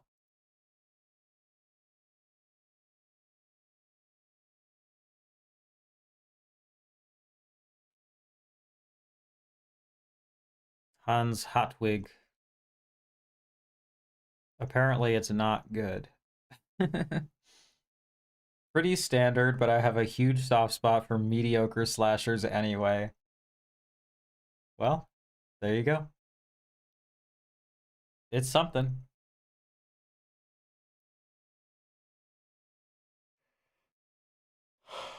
Excuse me. Super 8 releasing SOV was not my expectation. Yeah, I mean, it's just kind of like Swedish stuff, right? So I could see it. Yeah, just Swedish exploitation cinema. Releasing films on VHS, DVD, and Blu-ray. Yeah, that totally makes sense to me, honestly. I watched Solvent. It was pretty interesting, but I'm not sure I would watch it again. I'm guessing that's coming up. I'm very selective about SOV titles, and this one didn't intrigue me. Let's see. Sweden's first feature film shot on video, Umatic, is also Sweden's only slasher movie. What? That can't be right. There's no fucking way that there's not another Swedish slasher movie. Can you just say shit? Like, hold on a minute. I'm Googling this. Swedish slasher films. Okay, well, I'll give it to you that Google is not helping me right now.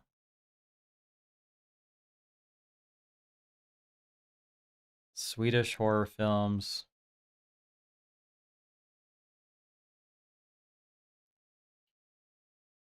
It's from 1982, so I can believe it. Okay, maybe at the time, so was also Sweden's only slasher movie. Whatever, I'm taking it too literally. It's fine. Because, yeah, Blood Tracks, right? Come on. Anyway.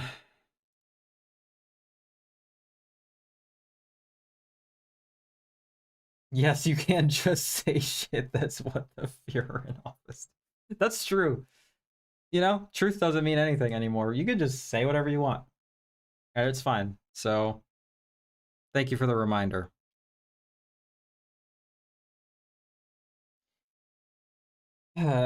Okay. Sweden's first feature film, shot on video, was also Sweden's only slasher movie. No, this is still bothering me because then you would say was Sweden's first slasher movie, right? Blood Tracks is Swedish, right? Am I losing my mind? Whatever. The overall clad hemophiliac, the Bleeder, is roaming the abandoned estate of Bifurs, blood pouring from his eyes. The all-girl band Rock Cats. Wait. That name is really good. I might have to steal that. Rock Cats have engine trouble with their tour bus in the middle of the woods. Guess where they end up? I'm guessing the estate of Bifurs? Hans Hartwig is the legendary editor of the hugely successful Swedish pop magazines Poster and Okej. He photographed the bands himself and got Gene Simmons from Kiss to pose with a poster for The Bleeder in his mouth, fueling the rumor that Simmons played the lead character, a clever PR trick by the enterprising Hartwig. The Bleeder is actually played by Ak Eriksson, one of Sweden's best drummers, known from bands like Attack, Bedlam, and Wassa Express. Okay, I mean, we're not naming bands that I know, but that's okay. I mean, I know Kiss, obviously. I would watch this just as a curiosity to see Sweden's only slasher movie.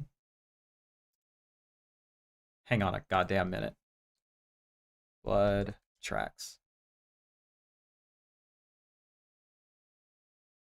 Yes.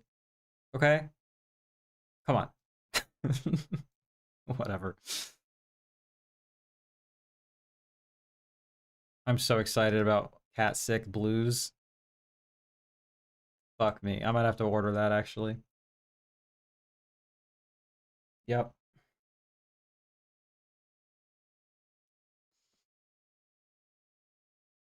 500 units. It's a nice slipcover. Bye bye Brazil. This looks gay, am I right? I like that too. The Caravana Roll-A-Day rolls into town with the Lord at the mic. He does magic tricks, the erotic Salome dance, and the mute swallow performs feat of strength. The young accordion player is completely enamored of Salome, you mean with, and he begs to come along. And the accordionist and his pregnant wife. What is happening? Are these sentences really bad, or am I just not understanding? Television is their enemy as they go from the coast deep into the Amazon. Salome lets the accordion player sleep with her once with Dazdo's. What is happening? Are you just telling me every single thing that happens in this movie, like, play by play? Cat Sick Blues might be the best thing to ever come out through Wild Eye. Well, nice. Making a featurette introduction booklet. Well, let me look this up with a synopsis that isn't completely insane.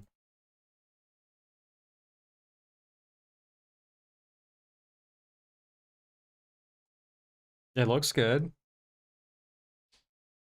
It's the exact same, I swear to God.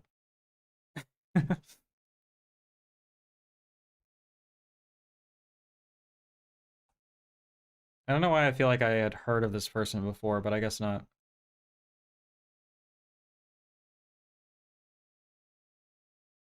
Well, it looks interesting.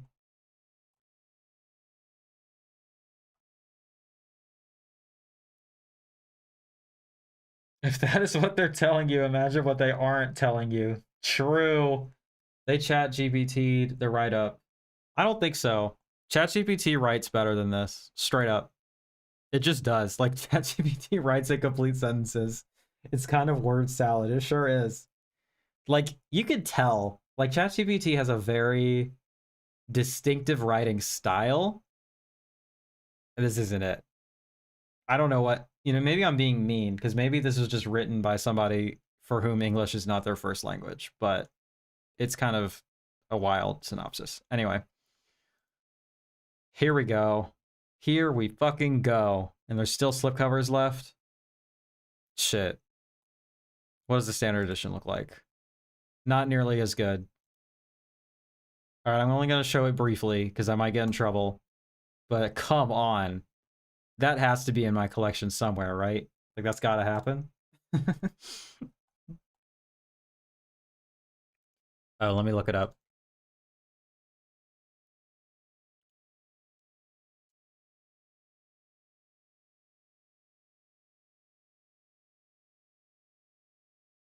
This looks insane. I'm so into this.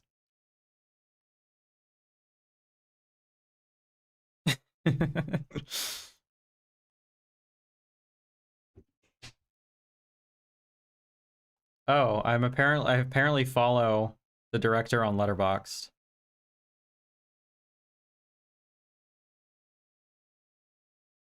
for whatever reason. Does he follow me? No. I don't know. I just be following people. He probably wrote a review that I thought was really good. Uh, okay.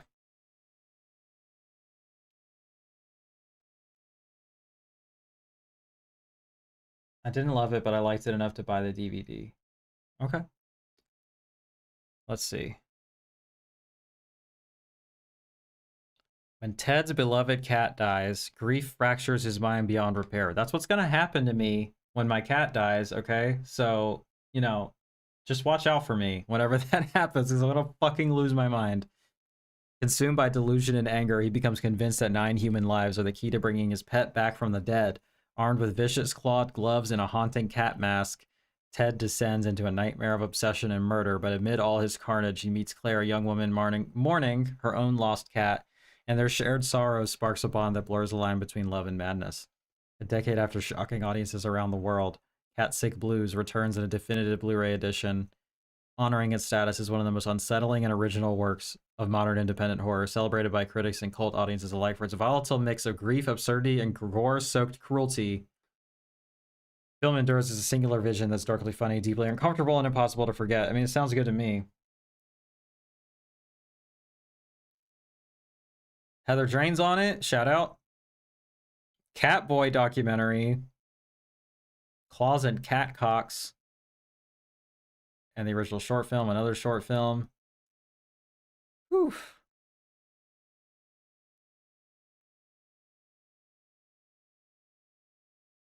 I would like to at least see this. For sure.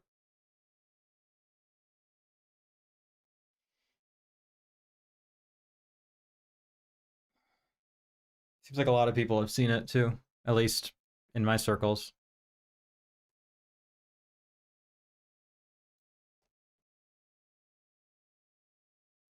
I like that poster. I like this one too.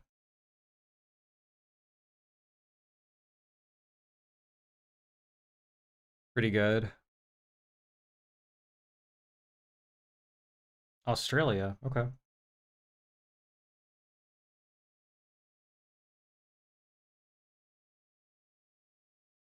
Okay, Dead of Night, the complete series. Please hurry, there's someone in my house. Spooky. Welcome to Victorville, a town where interdimensional flux core portals open daily and a menagerie of dangerous creatures crawl through them. Join Victor Corporation Enforcement Officer status and AK as they protect Victorville from dinosaurs, killer robots, golems, basilisks, sleegoks, golden balls, drainers, Paige, pay attention. That's us. The Drolic and much more. Created by real life security guards Wayne Spitzer and Andy Cumpon. Dead of Night is an ambitious supernatural shot on video TV series that aired on Spokane cable access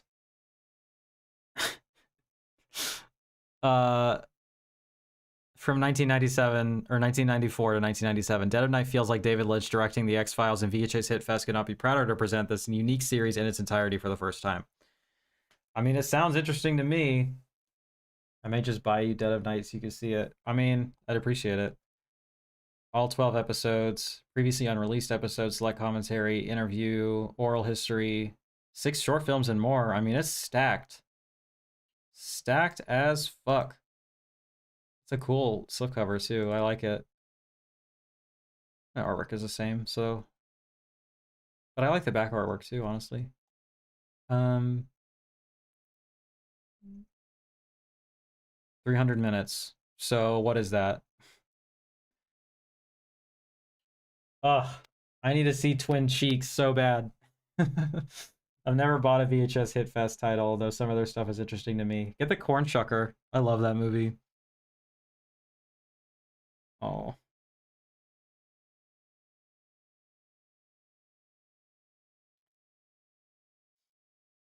I'm finding out how long 300 divided by, so that's 5 hours.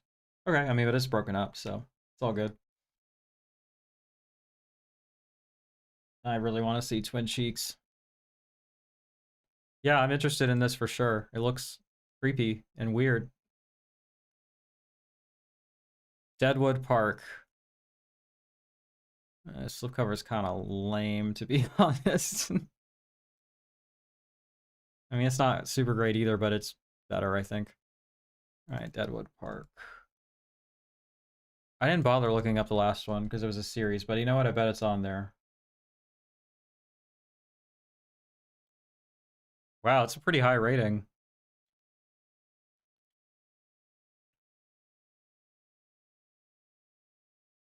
Dead of Night. It's one of my favorite Orville Peck songs. So, there's that. Yeah, it looks like it might not be on Letterboxd. Yeah, it would have been maybe this. No.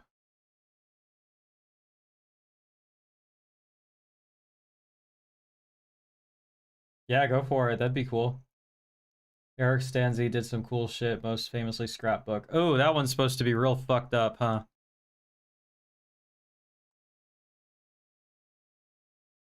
I'm listening to the new Black Country New Road.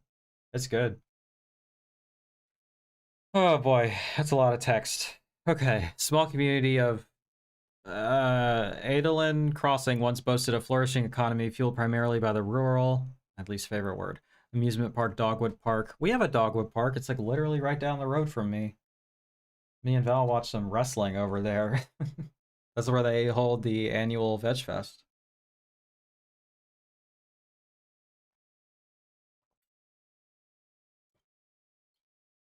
The booch is hitting tonight, y'all. You know I keep that shit on me. We're drink who's who's drinking tonight? Am I right? Um oh shit, then the child murders began. Where's Erica? Beep beep beep, paging Erica. Once the bodies of multiple murdered children were unearthed on the park's property, attendance declined. Gee. Yeah. Yeah, that's a predictable outcome. And the town quickly withered into poverty and ruin. Over the course of 35 years, 26 children disappeared at the hands of an elusive murderer, and the decaying amusement park was dubbed Deadwood Park by the superstitious locals. Former resident Jake uh, Richardson returns to his parents' dilapidated farmhouse to search for answers surrounding his twin brother's childhood disappearance. Okay, I mean, looks cool. Deadwood Park is a sweeping, gore-soaked SOV folk horror epic from the visionary Missouri-based video auteur Eric Stans. Savage Harvest. Oh, I like Savage Harvest. Scrapbook and Ratline, evoking melancholic, autumnal vibes, spine-tingling scares, and an overall sense of relentless dread.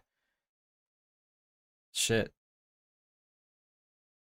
Shit, culminating in a sobering supernatural metaphor for the child mortality that proliferates in the wake of war, dystopia, and economic blight.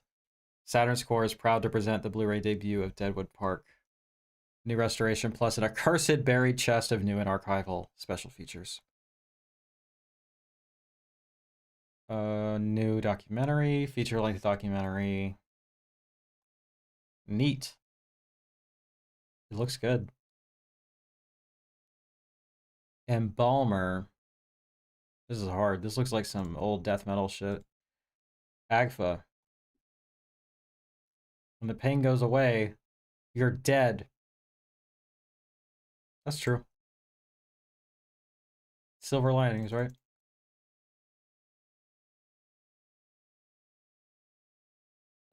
Which one? 96. There we go. Deep cut.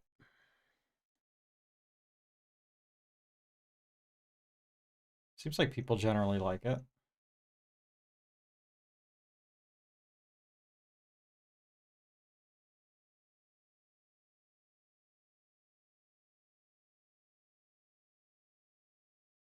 Kombucha technically is fermented. Yeah, I don't generally like fermented things, so I don't really understand why I like this, but you know. Old school death metal band from Cleveland. Yeah, I felt like it probably was. uh an urban legend-based slasher from acclaimed filmmaker S. Toriano Berry, Embalmer is one of the few 1990s independent horror movies that was made for black audiences. Story follows Chiffon, troubled teenager with a dark past, as she and her friends run afoul of Undertaker Zack, a mortician who killed his family and turned his funeral home into an H.H. Holmes style murder castle. Shot on 16 millimeter, a small budget in DC, not far from me. Embalmer utilizes a hip hop soundtrack, sly humor, and slasher mechanics to tell a deeper story of abuse, trauma, and the never ending cycle of coping with pain. Wow, woke. I don't know, it's always on my hobby horse where it's like, hey man, horror movies have always been about trauma. Preserved from the original 1-inch tape master. Video introduction by the director, Q&A with the director. Previously unreleased version, 3 short films, and a bonus film. Previously unreleased shot on video sci-fi horror anthology. And the news segment. This looks awesome. Like, I would really like this, actually. I like this standard edition, too. It looks fine. I don't think I need the slip on that. We can slip away.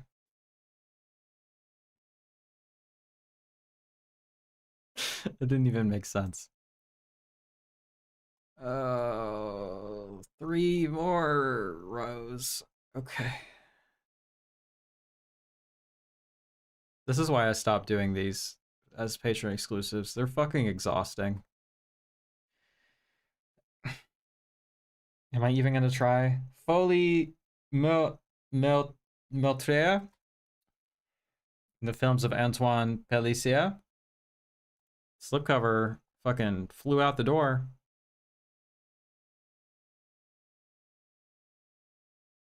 Oh, it's in French. It's a cool slip. Grab this one, looks awesome. I just ordered Deadwood Park. That one sounds cool. It does sound cool. I'm so hyped for this release. Nice. A window to the spectral world, the work of Antoine Pellissier, physician by day and horror maestro by night. Oh, well. I guess he's not a surgeon necessarily. It's like, if he knows how to cut dudes up, he can make some good gore effects, right? Underground answer to Jean Roland. It's a two disc set, not a 2-disc set, although that would be nice. They were able to recover a long lost cut of his debut film, which was thought to be completely lost. Nice. Complete filmography for the first time on home video from dreamlike slasher Folie to gore-soaked epic Maleficia. These handcrafted art horrors from France are heavenly discoveries for discerning horror heads. That sounds like me. Set also includes a long-lost uncut versions of Le Poids du Mal and Dr. Gore, a feature-length documentary. Sick. Whoa. Dude, I love it when they just fucking pop off and give you a full filmography for the price of one movie. Pretty cool.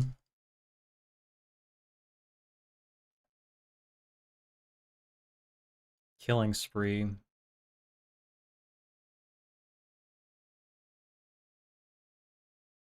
It's apparently pretty good.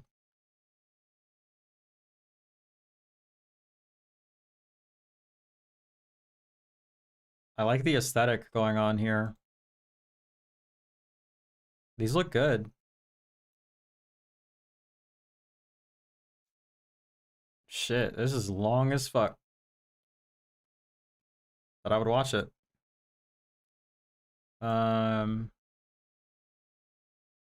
Yeah, I wish the slipcover didn't sell out so fast because I like it better, but you know, I'm still intrigued. 1,000 units. Yeah, this looks like a real winner for sure.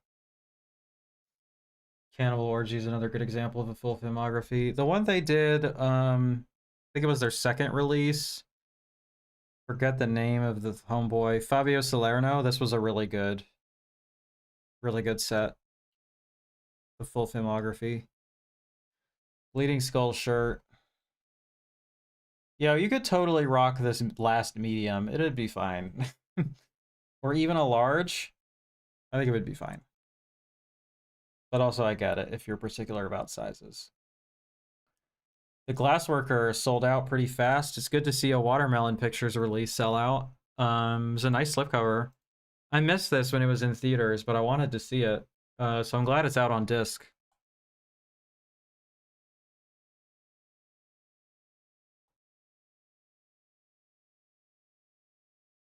They did 500 units of it, and it sold out, so that's cool. A young glassblower's world is upended when a violinist and her father arrive in town during a time of war, challenging his relationships and ideals. With a making of documentary, that's cool. Ooh, I just found the spot in my neck that hurts. That does not feel good. Jesus. Whew. Okay. I'll have to figure that out later. Another one of those murder drone films, and I love those types of films. I'll probably just wear a medium. You can do it. I believe in you. The Glassworker.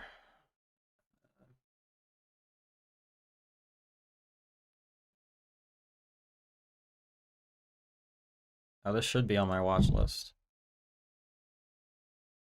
Pakistan. Nice. Yeah, I would really like to see this. I think the animation style looks really nice. Shout out Watermelon Pictures. Have they moved any more units of the encampments yet? Everyone go buy this. Jesus. It's crazy to me that this hasn't sold out yet. One of my favorite films of the year. I should put my money where my mouth is and buy it, to be honest. That's what I should probably do.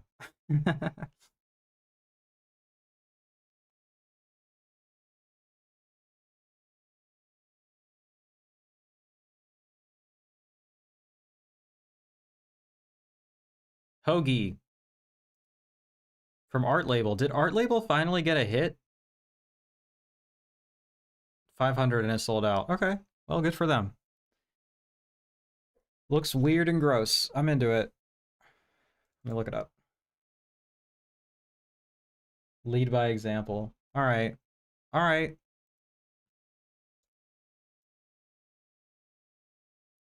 That was a brand new movie. People seem to be into this. Pier Paolo Pasolini's Ghoulies, an insane movie made by insane people. That's an excellent review. Like, that is a great way to get me to watch your movie. It looks fun. All right, what do we got? Honestly, I like the standard artwork better. Hoagie is insane. Oh, you've seen it? Interesting. Because it looks like not a lot of people have seen it. Wait, did you log it? I don't see that you logged it. Interesting. Mysterious egg contains an impish creature who can grant great power for good or evil. Brendan Bean, a kind family man, finds himself face to face with a bizarre creature. Before long, a friendship for the ages develops. Meanwhile, the depraved Benny Piazza leads his deranged militia on a violent quest to reclaim the magical homunculi. Whew, a lot of going on here. Matt Humett's relentlessly strange love letter to the little bastard subgenre. That is not something that I have heard of before. Like Gremlins, I guess? Okay, yes. Gremlins, Munchies, Ghoulies. There's nothing like Hoagie out there, and there likely never will be again. This self-assured feature full of goopy latex practical effects and squibs is the culmination of a lifetime of ambitious, no-budget filmmaking. All right. I haven't seen it, but the trailer looks insane. Nice. Feature-length commentary with special guest Hoagie. Short films of Daddy's Boys, beta testing, and Roid Range. Is this gay shit? Because those are some gay ass titles, bro. Hoagie's House, practical effects making up featurette. 8 music videos directed by Matt Hewitt. Social media content? Okay. A ranch commercial? Okay. Lots going on here. Sort of looks like Frankie Frico. Okay. I mean, I'm intrigued. I'll say that. The Image Revolution. Oh boy. My favorites at ETR Media. They've sold a decent amount of these, so 20 years ago, 7 superstar artists left Marvel Comics to create their own company, Image Comics, a company that continues to influence mainstream comics and pop culture to this day. Image began as more than just a publisher. It was a response to years of creator mistreatment and changed comics forever. The Image Revolution tells the story of Image Comics. Its founders work at Marvel through Image's early success, company difficulties through the comics, or during the comics market implosion, and ultimately the publisher's new generation of properties like The Walking Dead. Oh, okay. Filled with colorful characters, the film is a clarion call to artists to take care of their destiny. And there's special features on it. Okay, you know what? This looks like a real movie, a decent release. I'm about it.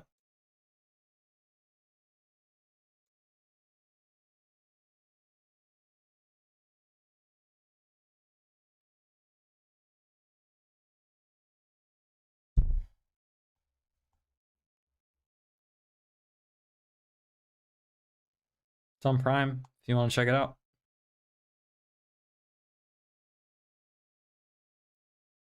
La Cocina. Have I seen this?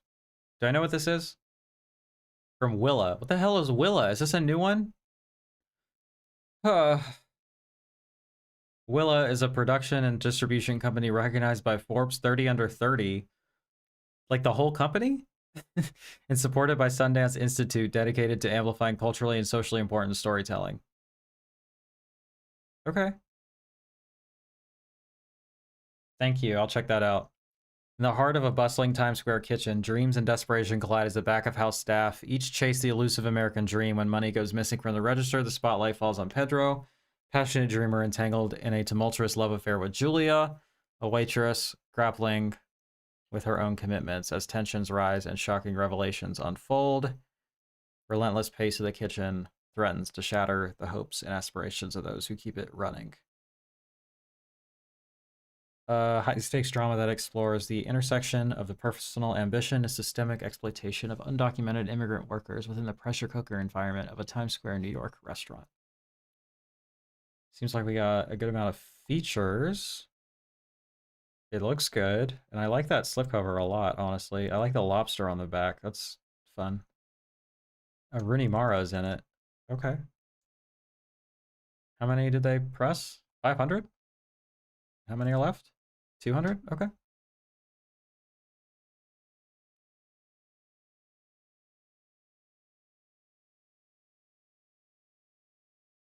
Oh, it's pretty popular too. So I'm surprised they did such a small pressing of it. Mexican, Swedish. Is it a slasher? I'd like to see this. Neat. Have they done anything else? Willa. Nope, it's another new partner label. Cool.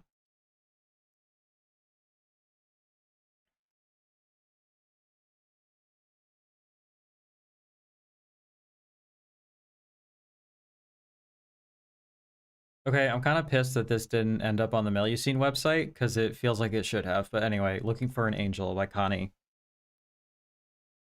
I mean, it's good artwork regardless, but that's a nice slipcover. Maybe not the best back, but you know. Okay. What else we got? Mostly seen on the gay pink circuit and recently restored by its director to its rightful place in the Japanese art house canon.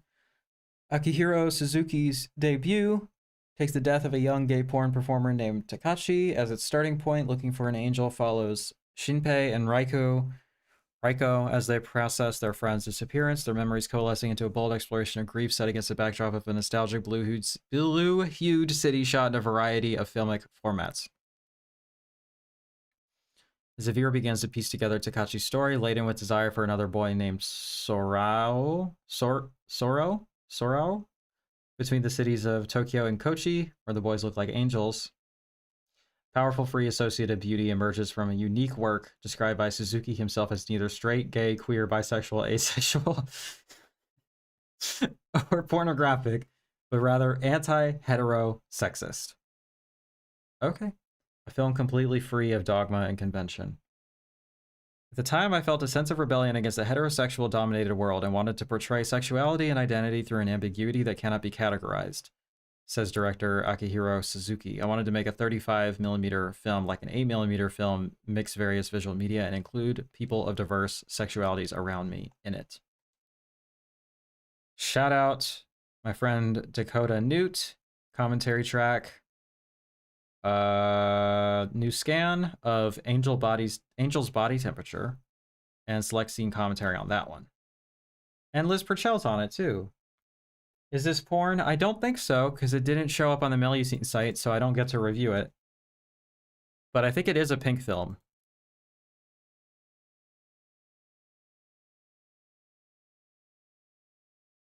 Poster's not blurred out. I mean, apparently it's really good. God, these pink films are so short.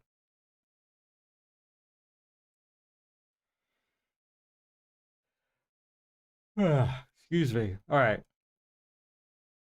I'd like to get this at some point. Love and Other Catastrophes. Umbrella.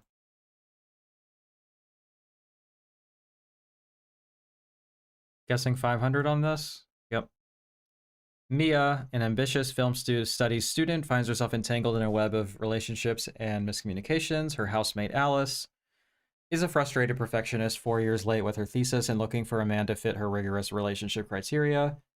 Their search for love and a new housemate transcends the boundaries of the university and their respective disciplines. As the day ends and the party begins, events began to unscramble in unexpected ways. Love conquers all.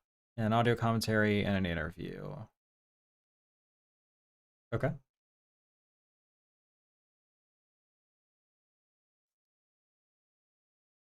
Why can't you review it if it isn't on the Melusine site?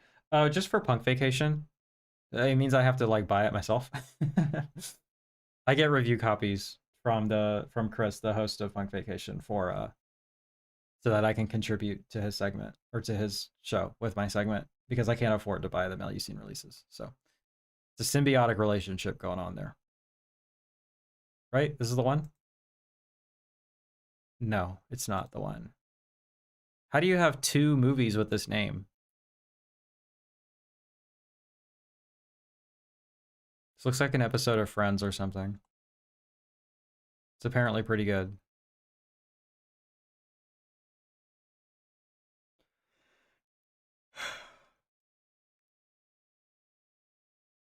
This slipcover is hard. Out come the wolves. Yeah, that's not as good. This is good. For seeing this back in college, I don't remember almost nothing about it. Oh, bless you and your short copy. At a remote cabin deep in the wilderness, a weekend of hunting turns to mayhem in a fight for survival when a pack of wolves attack a man, his female best friend, and her fiance. Okay, I'll let it slide. You could have just said his best friend and her fiance. Yeah, you would have gotten all the information across. Whatever. Audio commentary. Look at that guy.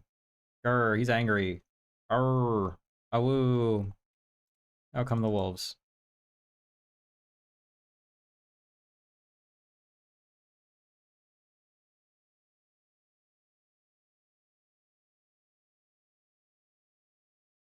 Apparently not great. But some people seem to like it. Canada.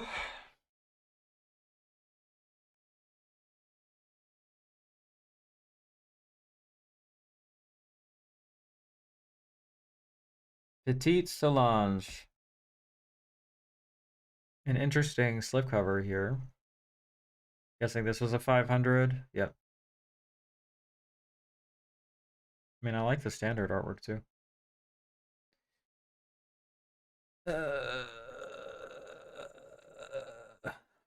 Solange is a typical 13-year-old, curious and full of life. When her parents begin to argue, fight, and slowly drift apart, Solange's world begins to splinter. To keep her family together, she will worry, act out, suffer. It's a story of a young and overly tender teen who wants the impossible for love to never end. Sad. Trailers, excerpts from his masterclass, Q&A, the booklet, the new artwork. Sorry, I can't stop fucking yawning.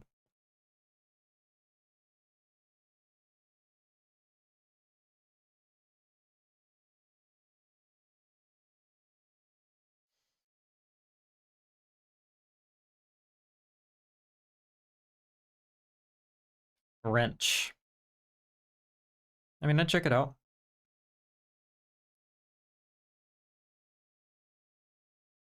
Okay, cool. Every time you yawn, you have to watch Axum again? Bro. I ordered that one because I dig killer animal movies. We'll see. Shanghai Blues. This is a... No, it's something else. Okay. Jeez, it looks gorgeous. They did, I'm guessing, 2,000 of these, and they're already halfway done? Nice. I guess they wanted to temper the fucking people losing their minds over the Great Silence selling out.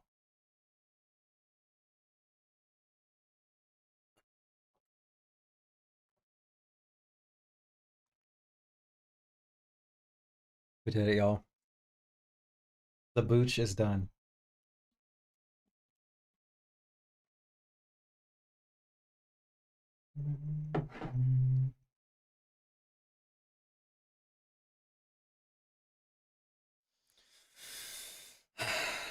Okay.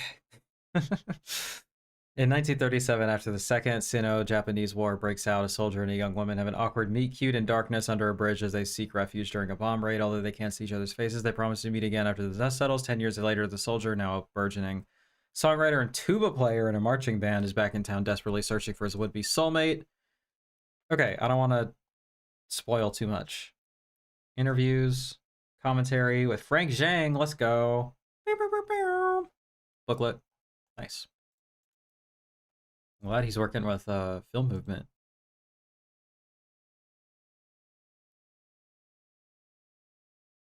Yeah, sounds good. It's got pretty good ratings.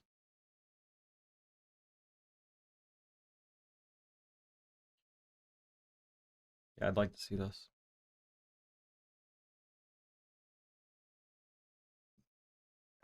Last stretch.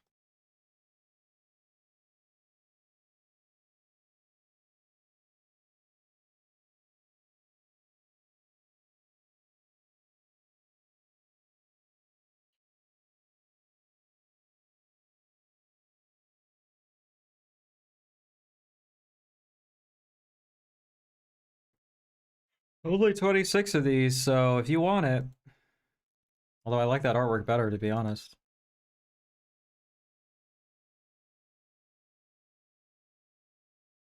Been wondering on whether to get backyard bloodbaths from Bleeding Skull. I mean, it sounds like you're a real Bleeding Skull head, so, you know, if you'll watch it, why not?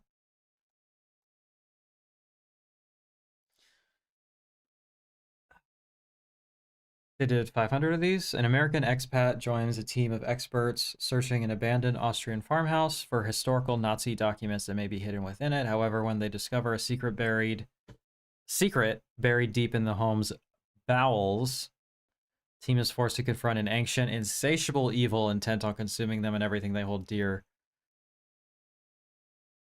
Directed by boundary-pushing filmmaker and actor Johannes Grenzfurthner. Solvent is a horror odyssey that takes us down a path of madness that refuses to let go.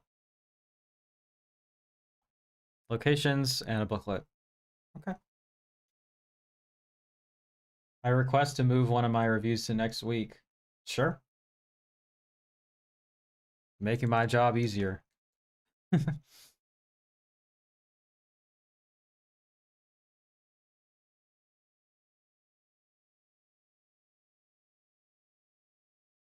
apparently not amazing. Austrian film. Oh boy, Jeremy gave this a 10. I'm not entirely sure who the audience for found footage Nazi horror with jar upon jar of piss is, but maybe it's me because I like that. I mean, that sounds like it's for me, to be completely honest. That sounds really cool to me.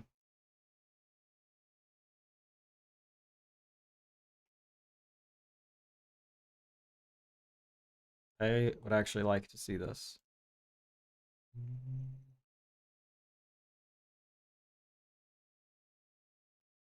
Looks good to me. Black Mamba in particular is supposed to be an absolute blast. That's what's really roping me in. I ordered this one earlier. I remember hearing stuff about it last year and it's been on my list of stuff to check out. Yeah, it looks interesting to me. I like found footage movies and I like movies critiquing fascism. So, Suo Duo. Two films by Masayuki Suo. Nice. Solvent is definitely worth a watch. I didn't love it, but it was different. Nice. Thank you, DJ Depression. Sumo do, sumo don't. And Fancy Dance. Fancy Dance. I like the slipcover a lot, actually. I would probably want that. 1,000, not quite halfway there. Film movement, nice. I'm not reading all this, bro. I'm sorry. Okay. Popular punk rock singer Yohei agrees to become a Buddhist monk for a year in order to inherit his family's lucrative temple. Sounds like a fish out of water story to me. Sublime hangout comedy. Um, Sumo do, sumo don't. College student Shuhei finds out he's lacking a few credits for graduation. His crafty professor, a sumo enthusiast, says he'll let it slip if Shuhei joins the school team and competes in the regional university tournament. Shuhei begrudgingly joins the team, which includes one member, the eccentric repeat student Aoki, and the pretty club manager Natsuko. They are soon joined by a ragtag group of new members, including an outspoken British exchange student and a tough overweight co-ed. Okay, lots going on there. Introductions and interviews and a booklet. I will check these out real quick. Fancy Dance.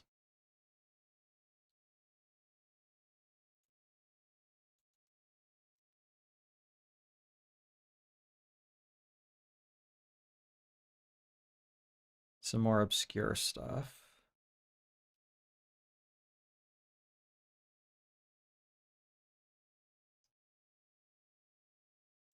Okay.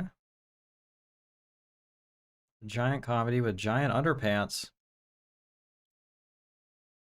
I mean, I like, because most of the stuff that gets imported over here is like crazy horror stuff or whatever. Just like straight up comedies don't really get releases in the States, you know? So that's really cool.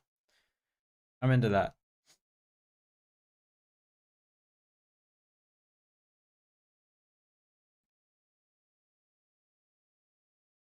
Hello?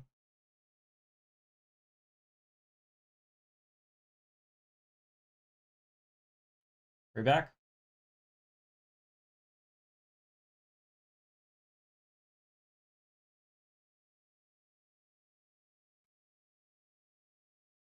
Are we back?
All right, are we good?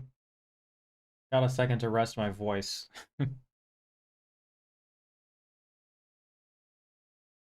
I'll wait for somebody to confirm that we're good to go.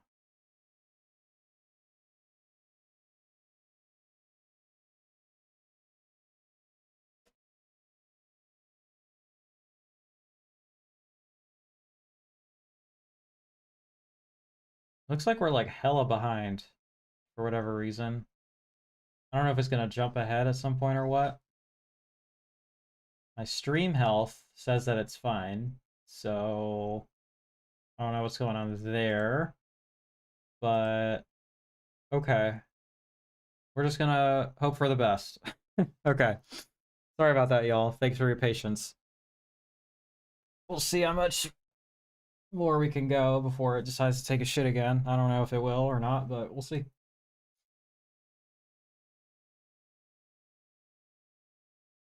Swamp Dog gets his pool painted. Hidden away deep in the suburban San Fernando Valley, legendary cult musician Swamp Dog, alongside housemates Moog Star and Guitar Shorty, has transformed his home into an artistic playground. Together, they navigate the tumultuous waves of the music industry and forge a wonderfully bizarre and inspiring path across time and space. Oh, what I was trying to say earlier before my shit got lost is just that I think it's cool that you like foreign comedies um are getting releases here, because a lot of the times it's just horror stuff or martial arts or like overtly genre stuff, you know. Live performances from Bon Iver. Bon Iver is like one of my goats, honestly. 32-page booklet with Swamp Dog's cheesecake recipe. Okay. Well, it looks interesting, I'll tell you that. I'll give you that. It's on a giant rat? Sure. I like this artwork a lot better.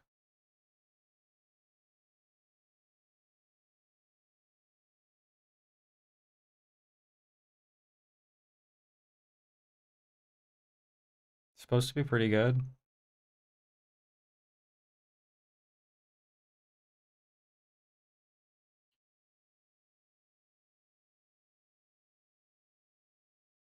Okay, it is a documentary. I guess I need to check out Swamp Dog. Never heard of this before. Teddy, comma, out of tune. I just need one note to get me through a day. I gotta say, No Budge does not seem to understand the slipcover thing. They're just not that good. I don't know, maybe some people are into this sort of style, but you know. With a piano strapped to the back of his truck, a nomadic street musician drives 2,000 miles north to Canada on an emotional mission to spread his mother's ashes. Okay. 3 short films, conversation, essay, post-credit video that leads to $1,000 worth of treasure spread across 5 different states. I feel like you shouldn't have spoiled that. Should have let people find that out for themselves. Let's see.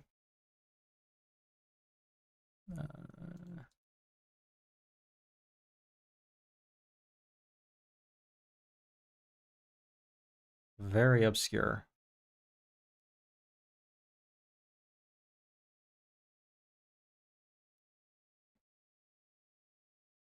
Just the one. Okay. I mean, sure. Unspeakable. Beyond the Wall of Sleep. I mean, this slipcover is crazy. Really good. I know Dark Star kind of has a questionable track record. I really like that slip, though, honestly. 500. Black Coffee, that's why. Renowned oneurologist? Search Google. Oh, study of dreams. Okay. One neurology? Oneurology? Oneurology? That's what I'm gonna guess. is requested to appear at Arkham Asylum by newly appointed Dr. Bernard to study the strange case of James Phillips. Okay. Patient seemingly inhabited by the personality of Joe Slater, a denizen of the Catskill Mountain. What is happening?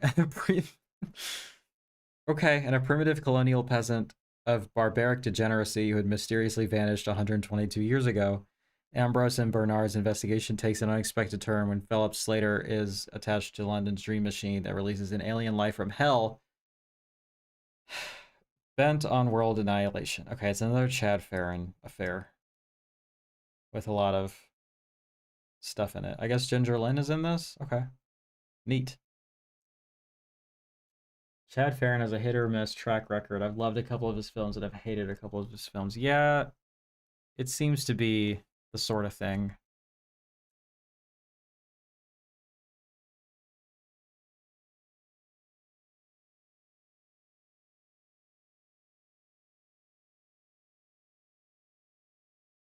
Nice.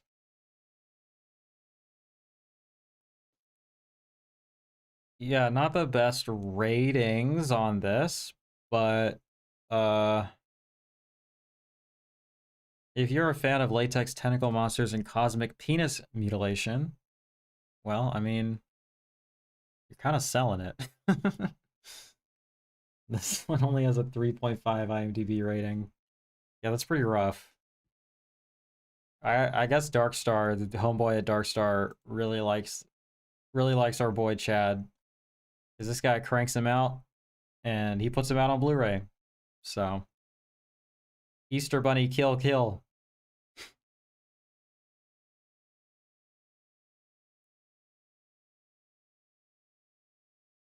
How many fucking movies did he make in 1 year?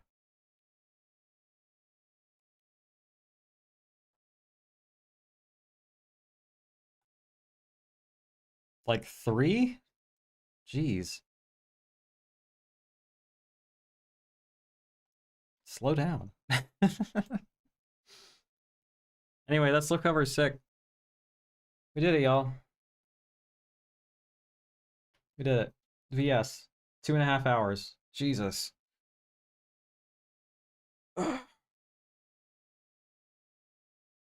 Overall, so good stuff. Oh, good month, I think. The VS proper stuff seems like it's the kind of thing that people want from them, you know? It's like the kind of obscure schlock, hidden gem type stuff. Um, yeah, got Marty, got some good partners. So, yeah. Now is Nosferatu in the house? Because if not, I'll wait till next week to review his movies. YouTube keeps cutting to ad breaks. I think that's why there's a delay. Interesting. Um, Regardless, I know Jeff is here, and I know he's been waiting very patiently, and it's time. It's time to axe him. Oh, you are here. Tight. Let's do axe him first. I'm back. Sorry, my internet got weird. Oh, you're good. Mine did too. All right. Axum, aka The Weekend It Lives, directed by Michael Mifune. Mifumi. It was supposed to be a weekend getaway until the horror began. A weekend retreat at a remote cabin in the woods for a group of childhood pals turns into a terrifying fight for survival as a former friend whose family was killed years earlier comes along looking for revenge. I guess that's what it's about. I mean, I believe you. A 1.3. Is this in the bottom chart?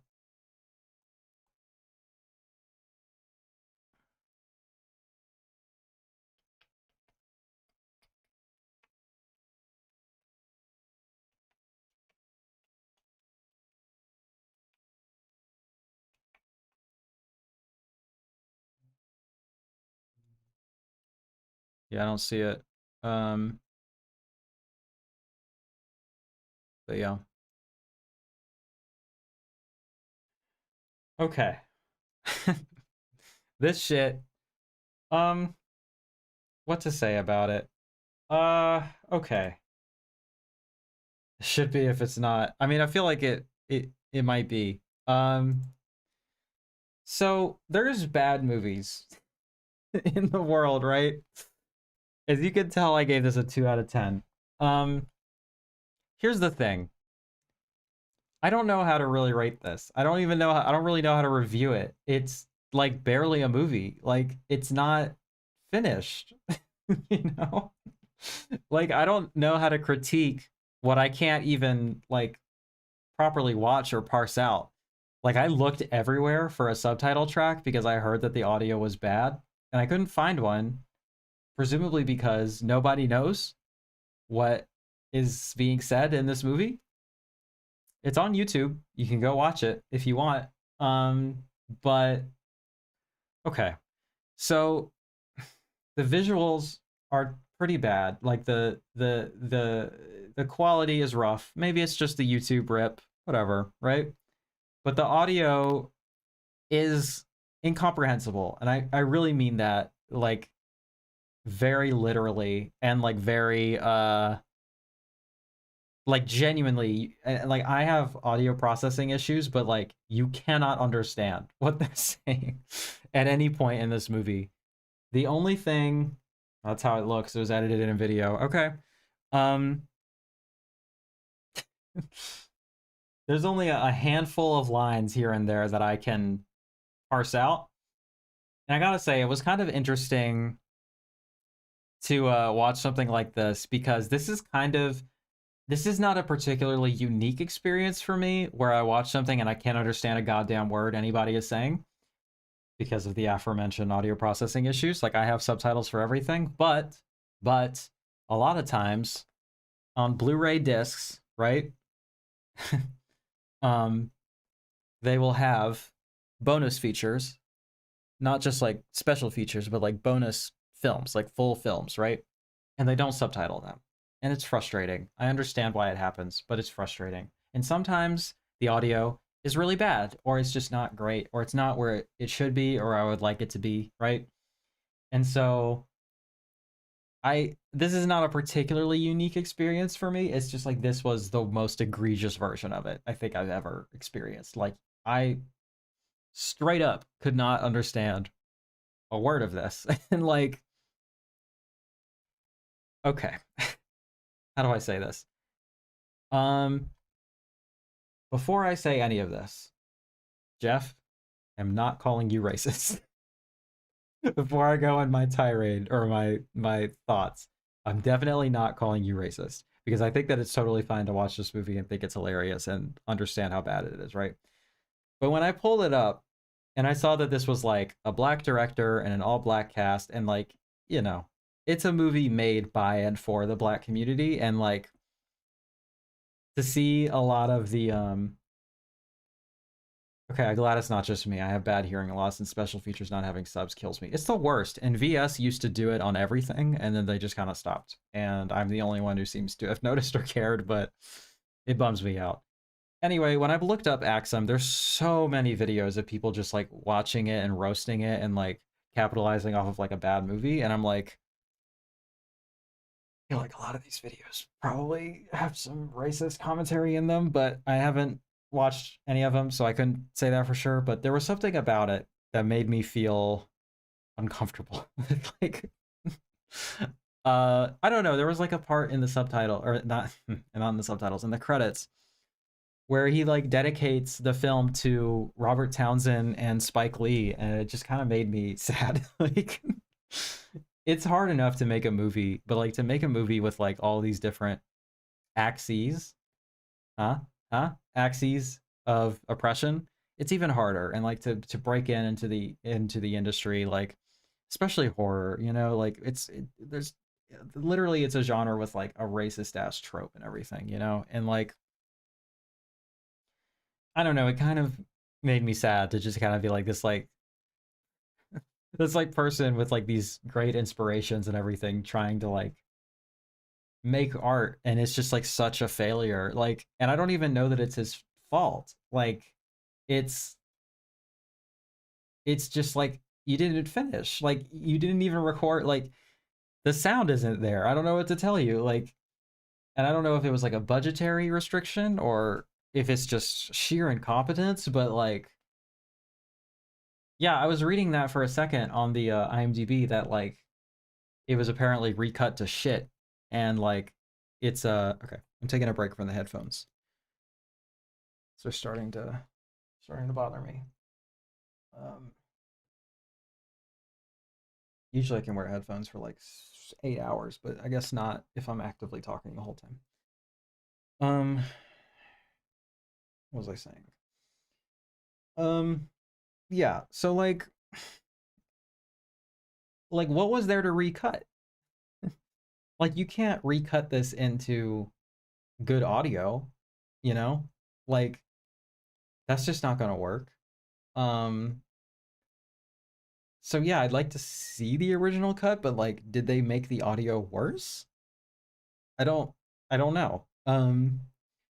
So yeah, this is an interesting position that I'm in where like usually when a movie is bad, I can like, you know, meet it on its own terms and like either it is just straight up terrible and I can talk about why it's terrible or it's like offensive and I can talk about why it's offensive. Um, a lot of Christian slop falls into that category. But like to uh to just watch something that's not finished. I can't even like talk about what happens in it because I don't know. Like I don't even know what to say, you know? The audio sounds like it was recorded with the microphone on the camcorder, no boom mic. That is exactly what it sounds like. I mean, it is truly, but like, I don't even understand how you get to the editing room and be like, oops, and not be like, oops, we got to redo it, you know? Like, this just isn't usable, you know? They edited the whole thing. Okay, like the whole thing, there's so much of the movie is people roasting each other or like doing like bits and like doing like comedy, and you can't understand you can't understand the setup and you can't understand the punchline. It's insane. Like I'm just sitting there watching people like roast each other in front of it's like a battle diss sort of thing going on with like yo mama jokes and I literally can't hear them. Like I couldn't tell you what happened in this movie. I mean, there's a guy who like kills some people with an axe. Yes. I assume, I assume that's what happened, right? Um Did I see the misspellings at the beginning? Yes, I did, and I read it aloud phonetically because there are insane line breaks and just random periods and random capitalizations. It's rough, you know? It's rough. I don't know what to say. Um that's my reaction to Axum is I honestly am not even sure what to say about it because like well you can't even understand it. Like what's it about? I don't know. I'm sure somebody else could probably do a better job of like actually roasting it and making fun of it, but like shit, it's just a lot, you know? Anyway, I appreciate the commission on that. I appreciate the opportunity to check it out. You've been telling me about this movie for a long time, and it really is singular. Like, there's nothing else quite like it. Um, Money for it came from taxpayers. Was it why is that? How did that happen? See USA. Too Smooth Film Productions. Erica says, new level of ineptitude. The audio is so bad I couldn't understand a single conversation or confirm if the flashback was related to the opening text about a man killing his family. I've been finding too many York Entertainment tapes at this local record store. York Entertainment.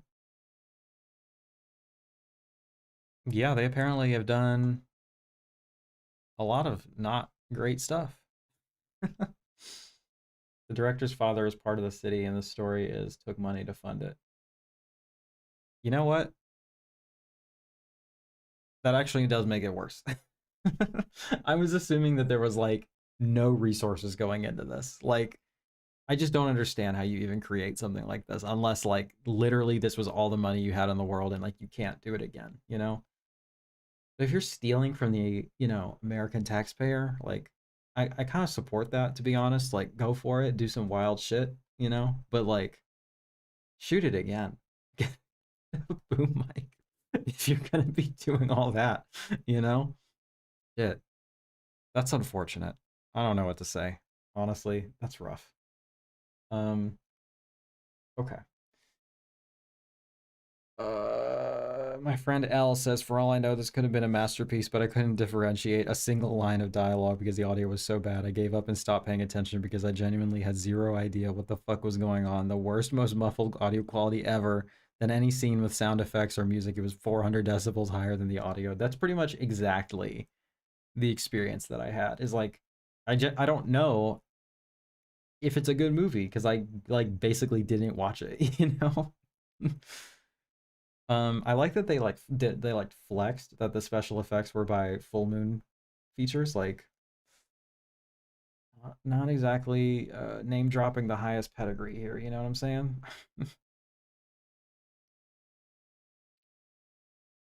Oh, you know what? You know what? You know what?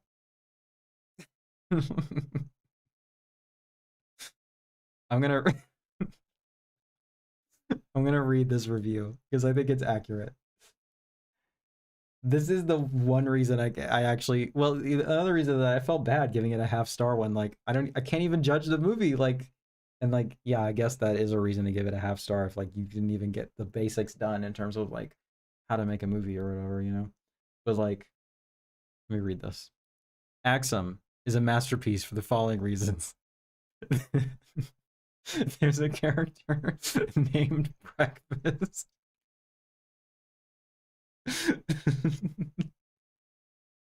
That's the best name for a character of all time. Straight up, it's not even close. That's fucking amazing.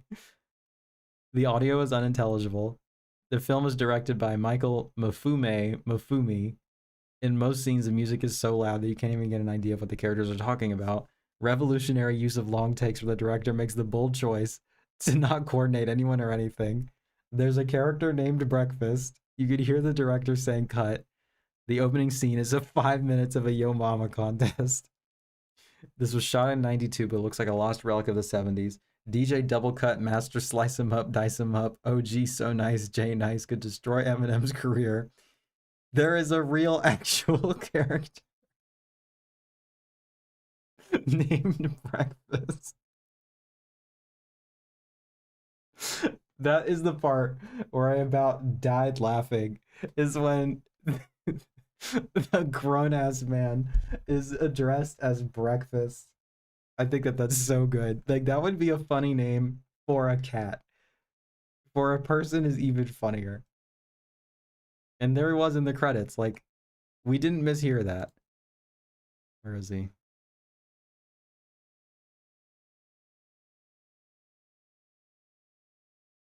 There he is. D. Taylor Murphy as Breakfast. He's also in a film called Punks. The life and times of a group of 20 something black gay men living in West Hollywood, and apparently it's quite good. I would actually like to see this. Starring Breakfast. I mean, egg salad from Diamond Cobra versus the White Fox is pretty close. I've never seen or heard of that, so I have to check that out. Um, okay, Nosferatu, are you here? Because it's time. You need to help me out with what you made me watch. Let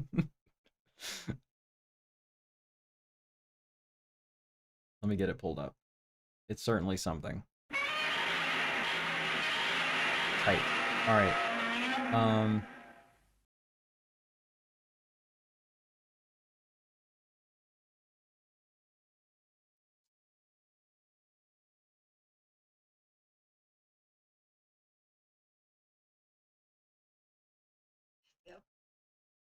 All right, I'm dropping the link in the chat of what it was. Oh shit, thank you. In honor of breakfast. Thank you. I appreciate that. You don't want me, you don't want a movie attached to that? I appreciate it. We'll run that shit back. Shout out. Thank you. Breakfast really is the GOAT, honestly. All right. So here it is. It's an episode of a TV show called Mujer, Casos de la Vida Real. And the name of the episode is La Muerte es Vecina. Okay. I guess I'll share my screen for a second too. Did I ever get around to watching God Monster of Indian Flats? I did not. I've not seen it yet. It arrived though. It's on my stack to go over on stream for new arrivals. But no, I haven't watched it yet. Let me share my screen real quick. So here it is. Woman real life cases in English, and the episode is titled Death is the Neighbor. Indeed. So I'll click around here. What? Okay. I think I need some context for what this is. I mean, okay, let me look it up and we can read it together. Clearly this was like something maybe you grew up watching, or like an anthology telenovela produced by Mexican television network Televisa for Canal de las Estrellas. It was developed as a response to the Mexican earthquake of 1985. The program initially consisted of reenactments of real-life situations or cases related to the earthquake's impact, with the intent of generating assistance for victims. Due to its popularity, eventually expanded the topics of the stories. The series depicted beyond those related to the earthquake. The series was produced and hosted by Mexican actress and politician Sylvia Pinal. Yes, it was on public access. Right on. So this is an episode basically where, okay, the premise of the show is that people would write in and share their cases, and the show would take them and make episodes out of them. Oh, that's kind of interesting. Okay. Whoa. Hold on. In its first few seasons, the show presented generally lighthearted themes such as love stories and lost loves. During the 1980s, topics such as domestic violence had still not been acknowledged by Mexican society. In 1996, themes became darker in tone, including cases of rape, incest, child abuse, prostitution, LGBT discrimination, and domestic violence. The show became a stage for social reform in Mexico. Okay. Okay, so we got woke TV. Shout out. Oh, sick. Hell yeah. Thank you, Jeff. We got a commission for Graveyard Shift, parentheses, Central Park Drifter.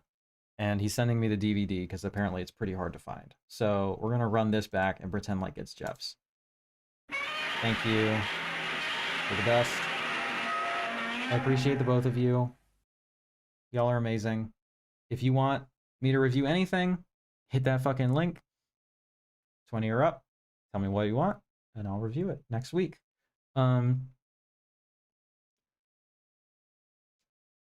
This show helped solve a crime and catch a serial killer in Mexico. They made an episode that helped generate awareness, and eventually the killer got caught because people watched the episode. Damn. Okay, so this one is basically about like the perfect couple who have these children, and they have a newborn baby, and the mother needs calcium shots, injections, right? Sure, happens. Sometimes we need extra whatever, right? And so she goes to is it that they just moved in, or she just moved? I think they just moved in. Yes. So they go to the neighbor because she is an injectionist by trade, I suppose. Like that's her entire job. Maybe she's like a physician of some kind, or a nurse, right? But she's introduced as a injectionist, I think, which is, I mean, I have some practice with that, so I could do that as a job, right? And I'm just gonna spoil the whole thing, right? Because like, I mean, go watch it, whatever, you know. But like, you know, this is an episode of TV, and like it's fairly obscure or whatever. I'm just gonna spoil the whole thing, okay? I guess mute can come back in a second if you don't want it spoiled and you want to watch the 20-minute episode first. In Mexico, and especially in Latin communities in Mexico, people who have worked as or work as nurses get a side hustle and administer medication to folks who can't afford to go to the hospital. That is smart. We should be doing that here. It's very common in Mexico and here in the States, although in the States it's not legal to do so. That makes sense, but I'm just saying that makes sense to do because goddamn, it's you have to fucking take out a loan to go to the hospital in the goddamn United States, right? Um. Anyway, the so they start going to she starts going to this place to this lady to get her calcium injections, and this lady also has like a scorpion. Scorpions are really cool, by the way. Like I feel like we don't appreciate the fact that a scorpion is it's like an animal that has like a sick shape, and like it's kind of crazy that that exists, right? Anyway, um, I'm losing my voice a little bit, y'all. Let me get some water here.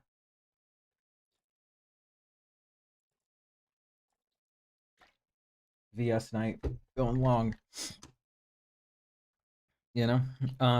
Anyway, what next? So she got a scorpion that's like mean mugging her the whole time or whatever, and it's like scary, creepy, weird scorpion, right? I mean, like you do. And there was sorry I missed most of the stream, was watching William Castle's Let's Kill Uncle. I mean, go for it. Watching movies is what we're about, you know? Glad to have you here now. Um and so she's like has like weird vibes coming from this lady, and then her husband is like, I don't fuck with that lady, don't go over there. And she's like, but it's my last injection tomorrow, I might as well go to the last one and then I won't go anymore, definitionally, because I'm done, right? um, and he's like, don't talk to her, and she's like, okay, can't really, you know, fully ignore this person when I'm in her home, but whatever.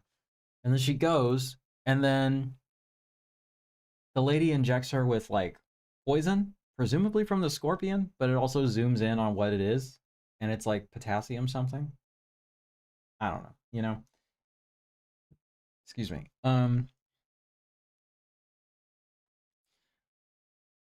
And she dies instantly, right? And then we have this sounds insane. Go watch it. Go up and because fucking Nosferatu did the work to subtitle this shit. Go watch it because it's crazy. Um and and then after this, it is so bizarre. Okay, because like I'm sure the pacing doesn't quite work without the commercials because it's just like really moving at a rapid clip. Um, it is, and it was aired here in the States uncensored on the Spanish channels. The next part of this is so bizarre because it's like the entirety of a detective like episode of something, but like there's no like let me just explain it. I saw it as a child and it freaked me the fuck out. The episode haunted me for years. That's awesome. So the guy's like, yo bitch, you fucking definitely like killed my wife and like stole our baby because she's gone, and she brings the baby for some reason. It's strange. Because homeboy's like rockstar dad or whatever, right? He's like taking care of shit, right? So I don't know why he couldn't watch the baby too, and she's got to take the baby to get calcium injections with her. She's like leaves it on the couch and then gets in. It's weird.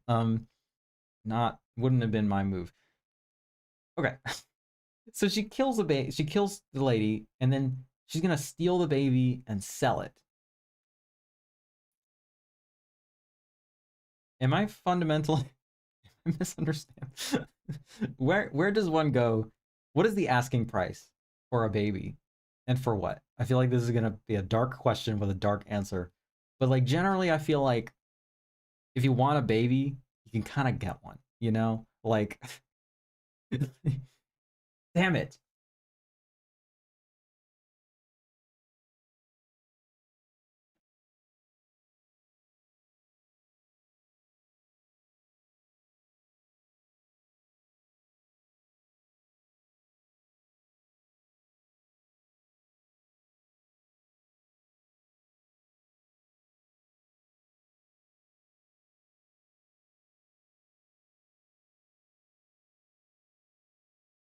We back? Can y'all hear me? We good?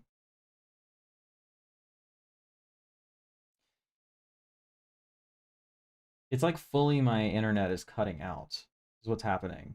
And I am hardwired, so like I'm wondering if it is a weather related thing because it is pretty brutal around here. Oh, okay. We're good? Because it definitely straight up cut out on my end for like a minute. Okay, cool. I guess I never left. Cool. Anyway, in a world where the idea of a dumpster baby exists, like people be dropping their babies off. Like you can get a baby. You know what I'm saying? Like what are we selling babies for? What can I get for a baby? It's a bizarre scheme to me to murder somebody to sell her baby, right?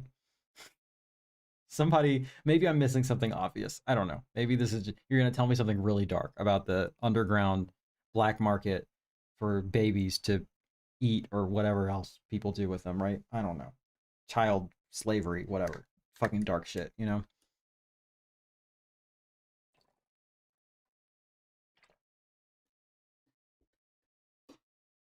I don't know. Anyway, um gotta bounce. Have a good night, everyone. Thank you. Thanks, Jeff. Have a good one. Have a good night. Appreciate you hanging out.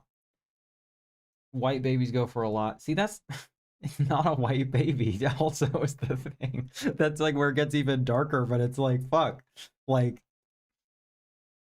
that's kind of like a real thing, right? Where like people devalue like non-white children and stuff. You know, so it's like it's just like layers of bizarre to me. Um, in Mexico, it's very easy to find things or get access to things. Unfortunately, missing people and kidnapping and trafficking is a real problem.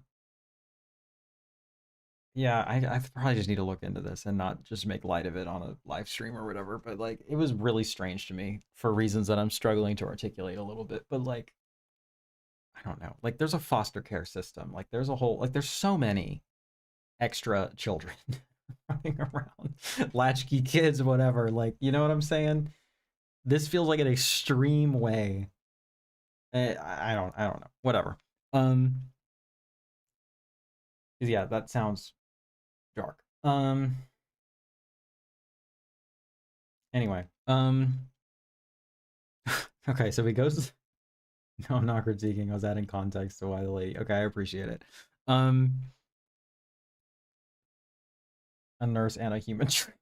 Yeah, it's insane, dude. Um, okay.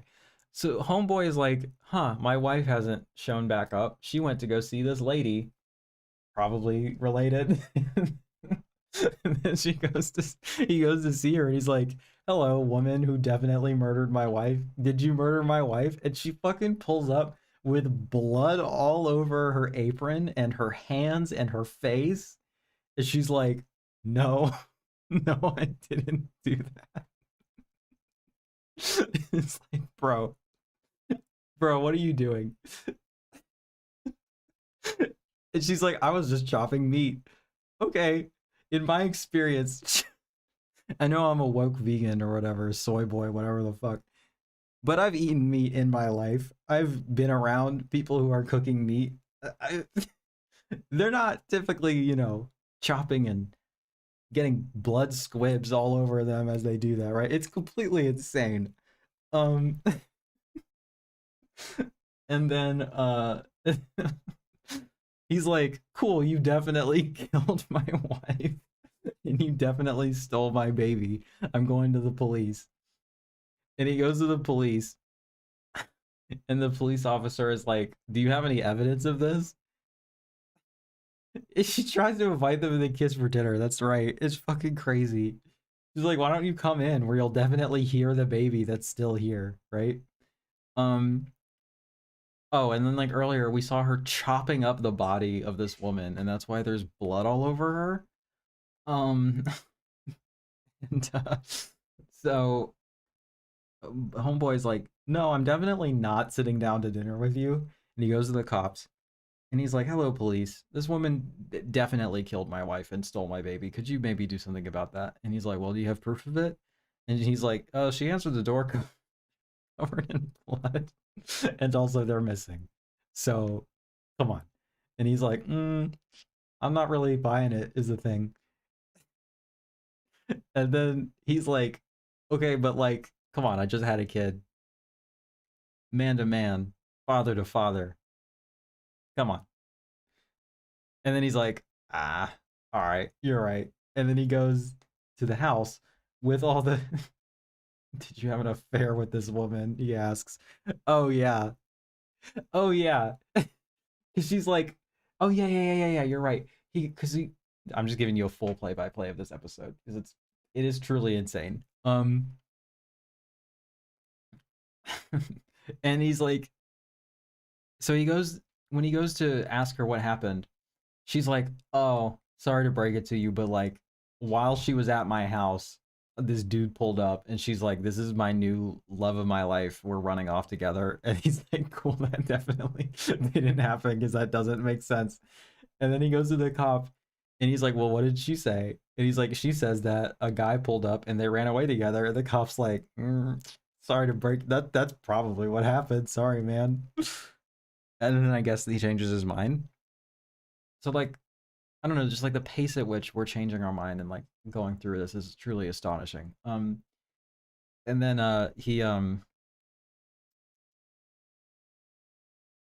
okay, so the police come to the lady's house and they just bust down her shit. Like they just fucking pull up and like they don't have a warrant or anything. Again, help me out. Is that a thing in Mexico? Because for a second I was like, you definitely can't do that, and I was like, well, okay, actually, like rights might be different in Mexico. Like I don't know if police need a warrant to like fucking pull up to your house and bust in. Yes, it's different, or yes, they do need a warrant. um, they will arrest you for no reason. Okay. So there's just no okay. So you just fucking pull up. Okay. So they just bust down her shit. And she's like, you can't do that. I've been arrested just for being near a fight looking. Damn. I'm sorry about that. Um but so like as a viewer, you're going to be like, cool. So this is the part where like they look for it, but there's nothing, and so they're like, "Sorry, bro, we checked the place. There's nothing here. Better luck next time." And then he has to like do an investigation of his own and like come to the police with, evidence, and like this is how things typically show up, right? But they just go to the in her house and they're like, "Hey, boss, there's a bag of human remains in this lady's kitchen. Definitely what happened." And then they're like, also, we found a baby, like just in this person's room. And I'm like, bro, lady, you didn't think to hide this at all. You just fucking left it all out the same day that homeboy like ran up to your shit and was like, hello, you definitely did these things and I'm gonna fucking get you. And then she's just like, no, it's fine. And then she doesn't do anything. Like, you had a warning. It was astonishing to me to just watch it all, like everything just play out in like 3 minutes. What would usually be like, you know, brought out to like a mini series at this point. They're like, oh no, it is this person, and here's a proof, and now you're arrested, and then that's it.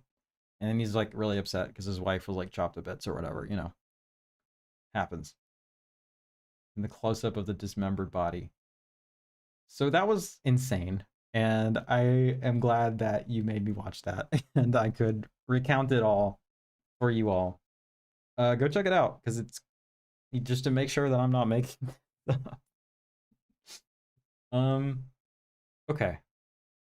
Uh, we're on 3 hours now, so let me go ahead and knock these last ones out. Steven, if you're still here, you said that you requested one of your reviews get punted to next week. Which one would you rather I review tonight? Because I watched them both, so I'm good to do either one. Um,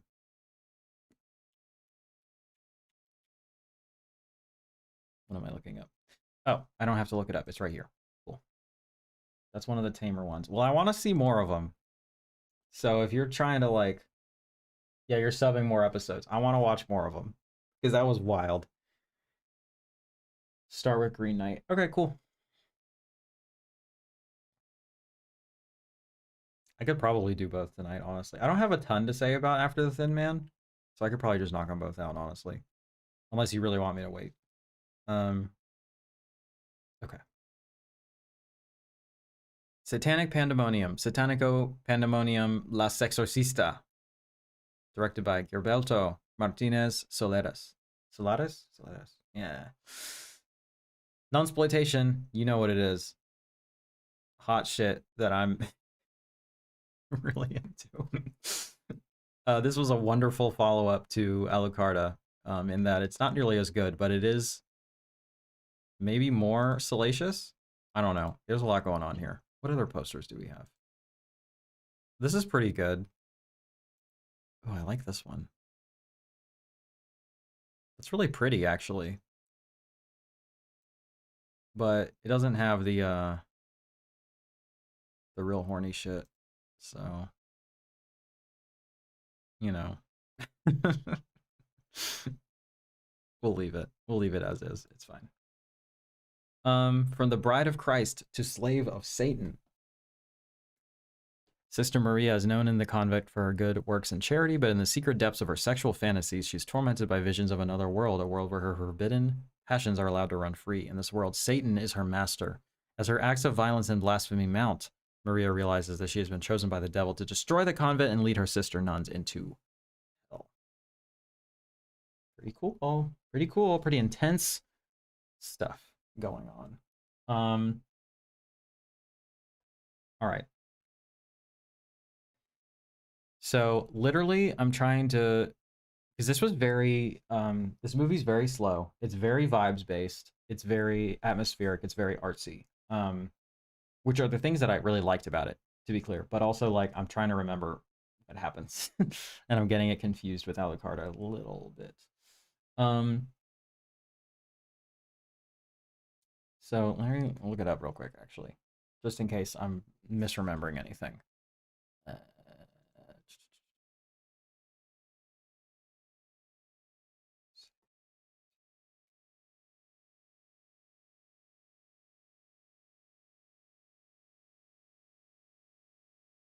'Cause I remember one thing I was thinking is like, there's not a lot of pandemonium going on. It's pretty slow and chill, you know. But it definitely it pops off at the end. I'll say that, you know. Um, okay, so there's not a real plot synopsis on here. So yeah, I'm not entirely sure what happened because it was a lot of like artsy dream logic and stuff, but it feels like what happened is like um sorry, I just saw donating in honor of breakfast again and it made me laugh. I love breakfast so much. um yeah, help me out here if you've seen it. What happens in this movie? Because let's see. Sorry, I think my brain might be a little bit fried after doing this for 3 hours. Let's see.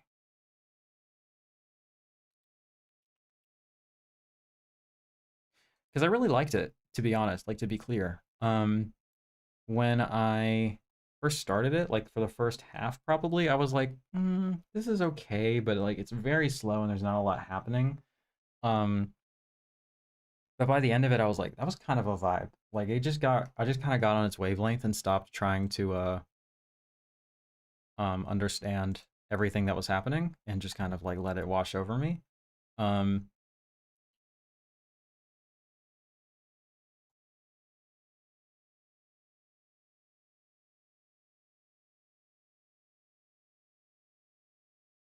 I'm on Spanish IMDb right now. Does it not exist on English IMDb? What's going on?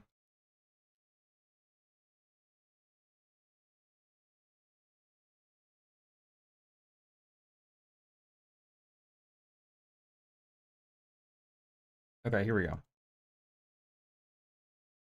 She meets the tall, dark, and handsome man who may be the devil. Yeah, so like that's how it starts. Is like, and Val was watching this with me, and I asked him, and I'm gonna ask this to all of you as well. Okay, if a strange person came up to you and offered you an apple, right?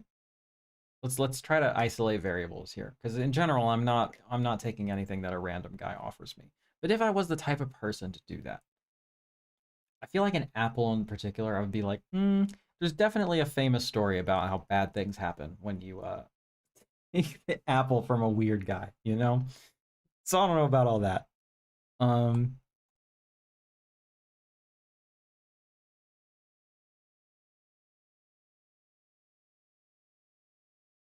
yeah, I'm trying to figure out. I'm trying to remember what happens at the end of this. Although I guess I probably shouldn't spoil it on stream. But I don't know, man. It's just a vibe. It's artsy. It's really it's lurid. I feel like in every single nunsploitation movie, there has to be the scene where the nun takes off her top and then starts whipping herself. This one goes a little bit further in that this same actress takes off her top like so many times, and then there's like this like spiky ass rope that she like ties around her waist and like tightens. And I was like, if you're like a real like pain pig or like a real masochist, like being in a convent is not the worst fate for you because you could just be like, oh no, I'm sinning again. What am I gonna do? I gotta beat the shit out of myself again, or I gotta ask the hot nuns to beat the shit out of me. Oops, oh no. I'm just saying, it worked out for some people. You know what I'm saying? Um, I don't know. There's just like some shots, especially towards the end, where she's like in a cave and like they're coming for her or whatever. And it's just beautiful. Like it just looks gorgeous. It feels like if Black Narcissus was like really smutty and like really sleazy. Like that was the one. Like I've seen a fair amount of these at this point. And Black Narcissus was the one that I felt I was reaching for the most aesthetically, right? Um so yeah, I don't know. It feels pretty light on plot and it didn't quite do it for me in the way that Alucarda did, but I was really glad to have seen this. And yeah, there's a lot of like lesbianism going on, as is characteristic of these types of things, right?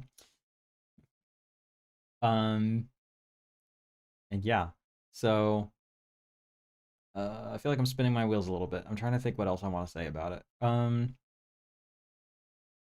I don't know. It's just like kind of weird vibe shit going on. Self-flagellation was really good. Sure was. It was pretty intense. Uh, I swear it's like on the tip of my tongue. There was something else I wanted to say about this as I was watching it. Um, Now I can't remember what it was. There was a point in it where it felt like the devil was like straight up helping her out, like where it's like the things that he's offering her are straightforwardly good. Oh, there's a crazy scene where he's like, here's what's gonna happen if you don't like take my offer. And it's like the visions of like the torture that they're gonna put her through, and it's pretty brutal and pretty intense. Um, I don't know, just really kind of crazy, beautiful psychosexual stuff going on here. And yeah, then there's like the part kind of like in the Devils where like all the nuns kind of pop off and go crazy mode. I don't know. If you're into this sort of thing, I feel like if you're into this sort of thing. And check this out. I recommend it. I enjoyed it a lot. I gave it a 7 out of 10 because I thought it was a really good vibes movie with a lot of cool imagery that I support. All right. Next, Green Knight.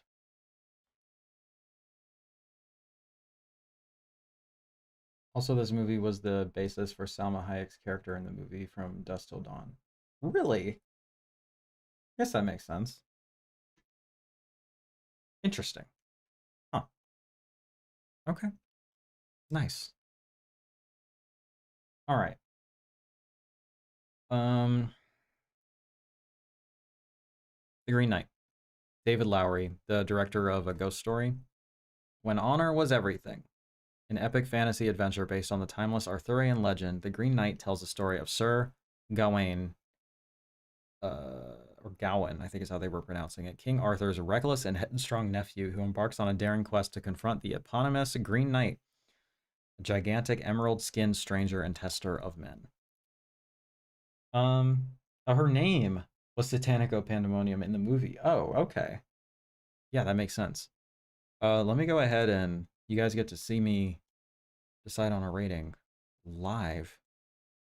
So it's that one and 4K. Thought it was good. Hit it with that one. um, this movie was a lot slower and artsier than I thought it would be, and I liked that part of it, but also like to be honest, it just there isn't a lot going on. Like it's a very short story that they're adapting and like I they didn't choose to like pack it with like extra plot or like make it action packed. They were just like, yeah, we're just going to take it at pace, you know? We're just going to take it real slow and it's going to be a long movie. Um and I think that that would be okay with me. And like I did like the movie. Like I gave it a positive score, right? But the thing that kept me from loving it is honestly how it was shot and how it looks. Is it just me, or is this movie insanely dark? Like comically underlit. Like like I had to actually boost the brightness on my projector a little bit because I was like, I straight up cannot tell what's happening. I don't know if it's the 4K that was doing that or what, but like crazy dark movie. Like it felt like they were relying on natural lighting entirely and not like actually adjusting for how it's going to show up on camera or whatever, you know? Um is that just me? I don't know. Somebody help me out. Another thing, another stray note is that the Green Knight isn't green. Like am I tripping or what? He like wasn't green.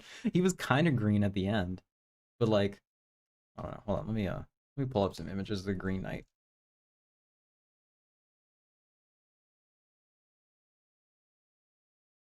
Like okay, he's kind of emeraldy looking. Was like my projector fucked up or something? Like not showing this correctly? Because it just did not look right. Um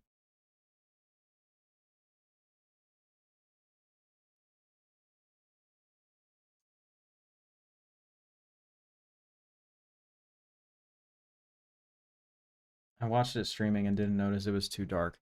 I wonder if it was like my projector that needed to be like adjusted.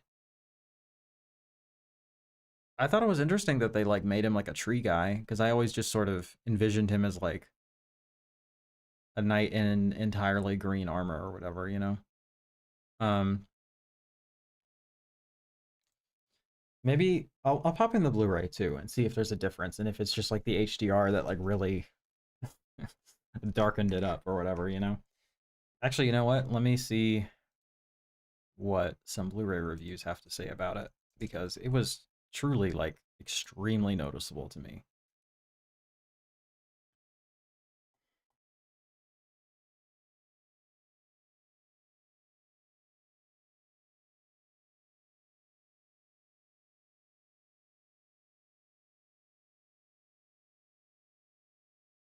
Mm,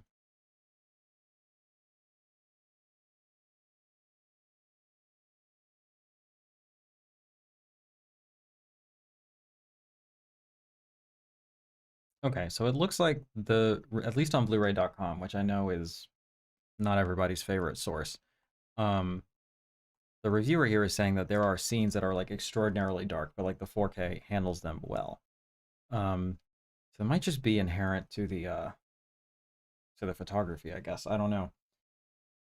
But I just felt like I don't know, like the production design is so good and like they clearly spent a lot of money on this and then like I feel like they didn't light it all the way or like the photography just isn't doing it favors, you know? Um, but I did really like it. I did enjoy it. I read this story back in high school in an English class. So I kind of knew something about it. Um, I didn't quite remember how it ended, but I remember the like trick, the conceit, or whatever you want to call it. Curious what the budget was for this.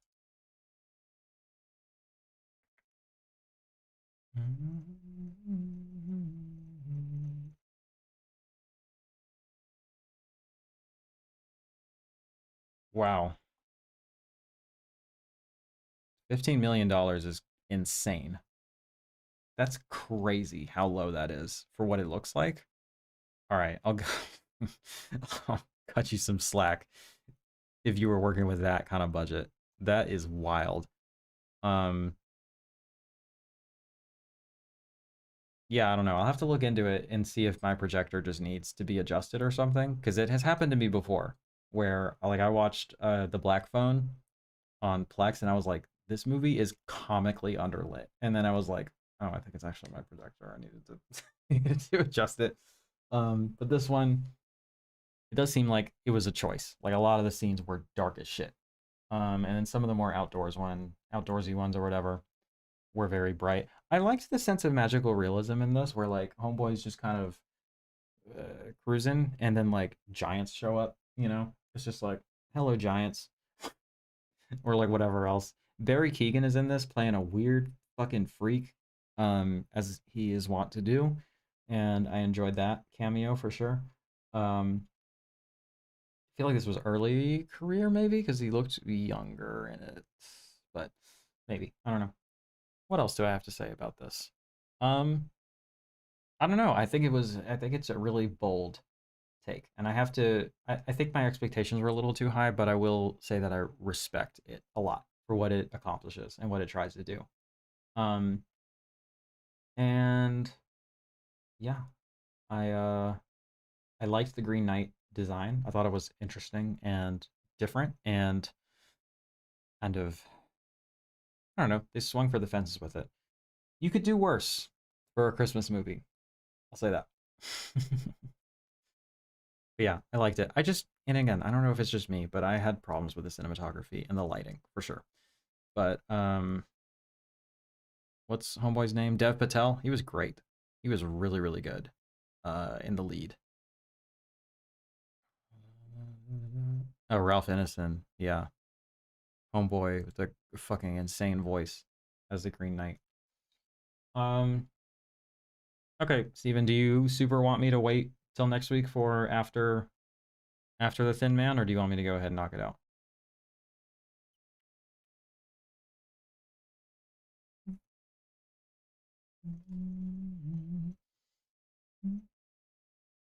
Cool.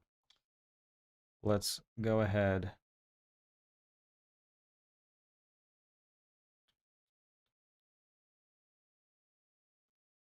Let's go ahead and do that one then.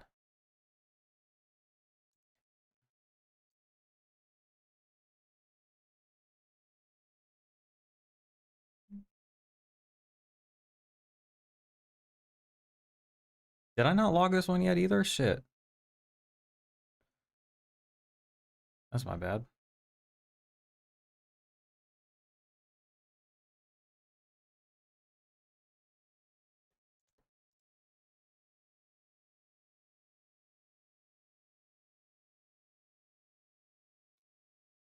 Okay.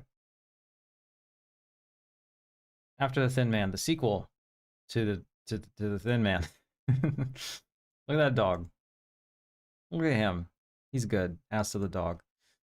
Continuing the fun in their new hit, Nick and Nora Charles investigate when Nora's cousin reports her disreputable husband is missing and find themselves in a mystery involving the shady owners of a popular nightclub, a singer, and her dark brother, the cousin's forsaken true love, and Nora's bombastic and controlling aunt. Jimmy Stewart is in this in an early role where I think his drawl was less pronounced than usual. Because he sounded a little bit more normal. Um, but yeah, he's in this, which is interesting and fun. Um, yeah, I gave this one a 6. I didn't like it as much as the first one. I thought that it was a little bit too long, and as much as I enjoy extra dog content, which this has, some of the dog scenes go on for a while and are edited in a way, I don't know, the editing isn't as like snappy maybe as I think it's trying to be. So like there's a little bit of like a like a like empty space or like a little bit of a gap or like some kind of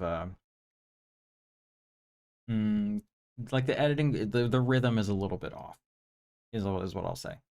Um what else? What else? It was I think the central mystery was just less interesting to me than it was the first time. We heard the kids love the dog. I mean, they weren't wrong. I was squealing and making very pleased sounds at the appearance of the dog. Uh, he was good, and I liked his little girlfriend or whatever. And they had like a whole pen of dogs. It was a whole thing, right? But if I'm being honest, if I'm turning off my lizard brain and the fact that I'm excited about a cute dog, like it does kind of mess up the film's pacing a little bit. Like this thing is almost 2 hours, and I feel like that's just too long when you don't have like a very good mystery to rely on, you know? Like if it's just a zany screwball comedy like the first one is, like I think the runtime is more appropriate. Um but I will say I still really liked their chemistry. I still really liked their banter, their dialogue, etc. I don't know, there was a scene in it that like it just felt really out of place for like the time period that it was made in like a really good way. Like he said something to like the effect of like I have lots of complaints about you, you know. And she's like, what? And he's like, you know, you don't nag, you don't complain, and you don't, and like you look amazing when you first wake up. And he's just like being wholesome and cute with her. And she's like, I guess I'll have to guess I'll have to start nagging and start complaining and start looking like shit. I don't know. And it's just like charming and cute and nice. And there's also a scene where I don't know, ever since you said that they have poly energy, it was crazy because like there's literally a scene in this where this girl asks if he can kiss her like right in front of his wife, and she's like, "Go ahead." And he's like, "Okay." And he does, and they're just like chill and cool about it, and it was just like a fun, cute little moment, you know? Um I don't know, I really liked it. Like I liked it in I liked the elements of their relationship still. Um yeah, like I still don't think it Jesus. Um bro, Brian Sauer from Just the Discs, he reviewed this in 2024, and he says snuck this one in under the wire for 1077 movies watched this year. That's crazy. What does he do for work? And then he ends up accidentally kissing her, and Nora wipes the lipstick off later and just gives him a look so good. Yeah, it's just really wholesome.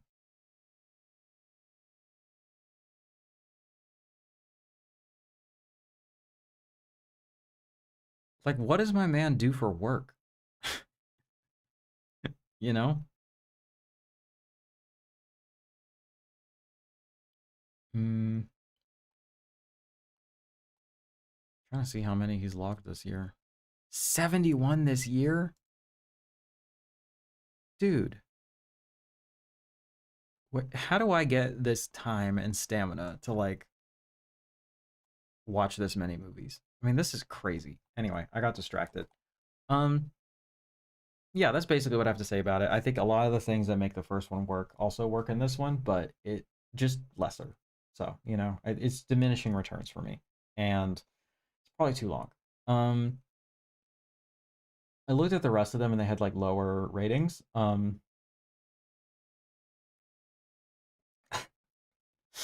mean, I don't think he does that. I don't know that he can do that, but because he watches all this shit on disc and stuff. But yeah, I think that's I think maybe they'll find a better rhythm in the rest of them, or maybe I will just get more on its wavelength or whatever. So I'm hoping I'll enjoy the rest of them. But okay, I think that's about all my voice can take for today. We're at 3.5 hours. Um, no, I'm gonna keep going. I'm gonna keep going. And if I end up not liking them past this, you know, it is what it is. But um, I think I've it's happened to me before where like it just takes me a few entries to like get used to something or whatever, or like to get on its wavelength, or like I just sort of spend more time with something and just enjoy it more by the end of it, even if I don't love every single entry, you know, individually. Anyway, that's that's the stream for today. So for the wrap up of sorts, reviewed Axum, 2 out of 10, not good. I think couldn't hear the damn thing, so couldn't tell you. Um, the crazy TV show I recommend you go see. The Satanic Pandemonium, which was a banger. Green Knight, which was also kind of a banger. And After the Thin Man, which was fun and delightful and a good watch while it was on, right? Okay. If anybody wants to get any last minute commissions in, go ahead and hit me with that. But assuming it arrives on time, we will be hitting you with Graveyard Shift next week. So until then, let's run this shit back. Thank you, Steven. Shout out breakfast. In honor of breakfast. And thank you, Jeff. We will be popping off with the druid next week. All right, y'all. Thanks for hanging out. This was a bigger stream than usual, as is uh, customary for Vinegar Syndrome week. But yeah, I will see you guys hopefully on Friday for a body double stream. Sorry, I was kind of losing my mind the other night. Haha, hot girl problems, mental illness, fucking losing my mind. You know what it is. It's fine. It was fun to hang out. Thank you, Nosferatu. Appreciate you doing it. Um, Thank you to everybody who commissioned the reviews for today. Oh, also Latia Alejandra for next week because I didn't get to it this week. So 2 reviews coming next week, and that's it. Remember that Satan loves all of their children. Bye, everyone.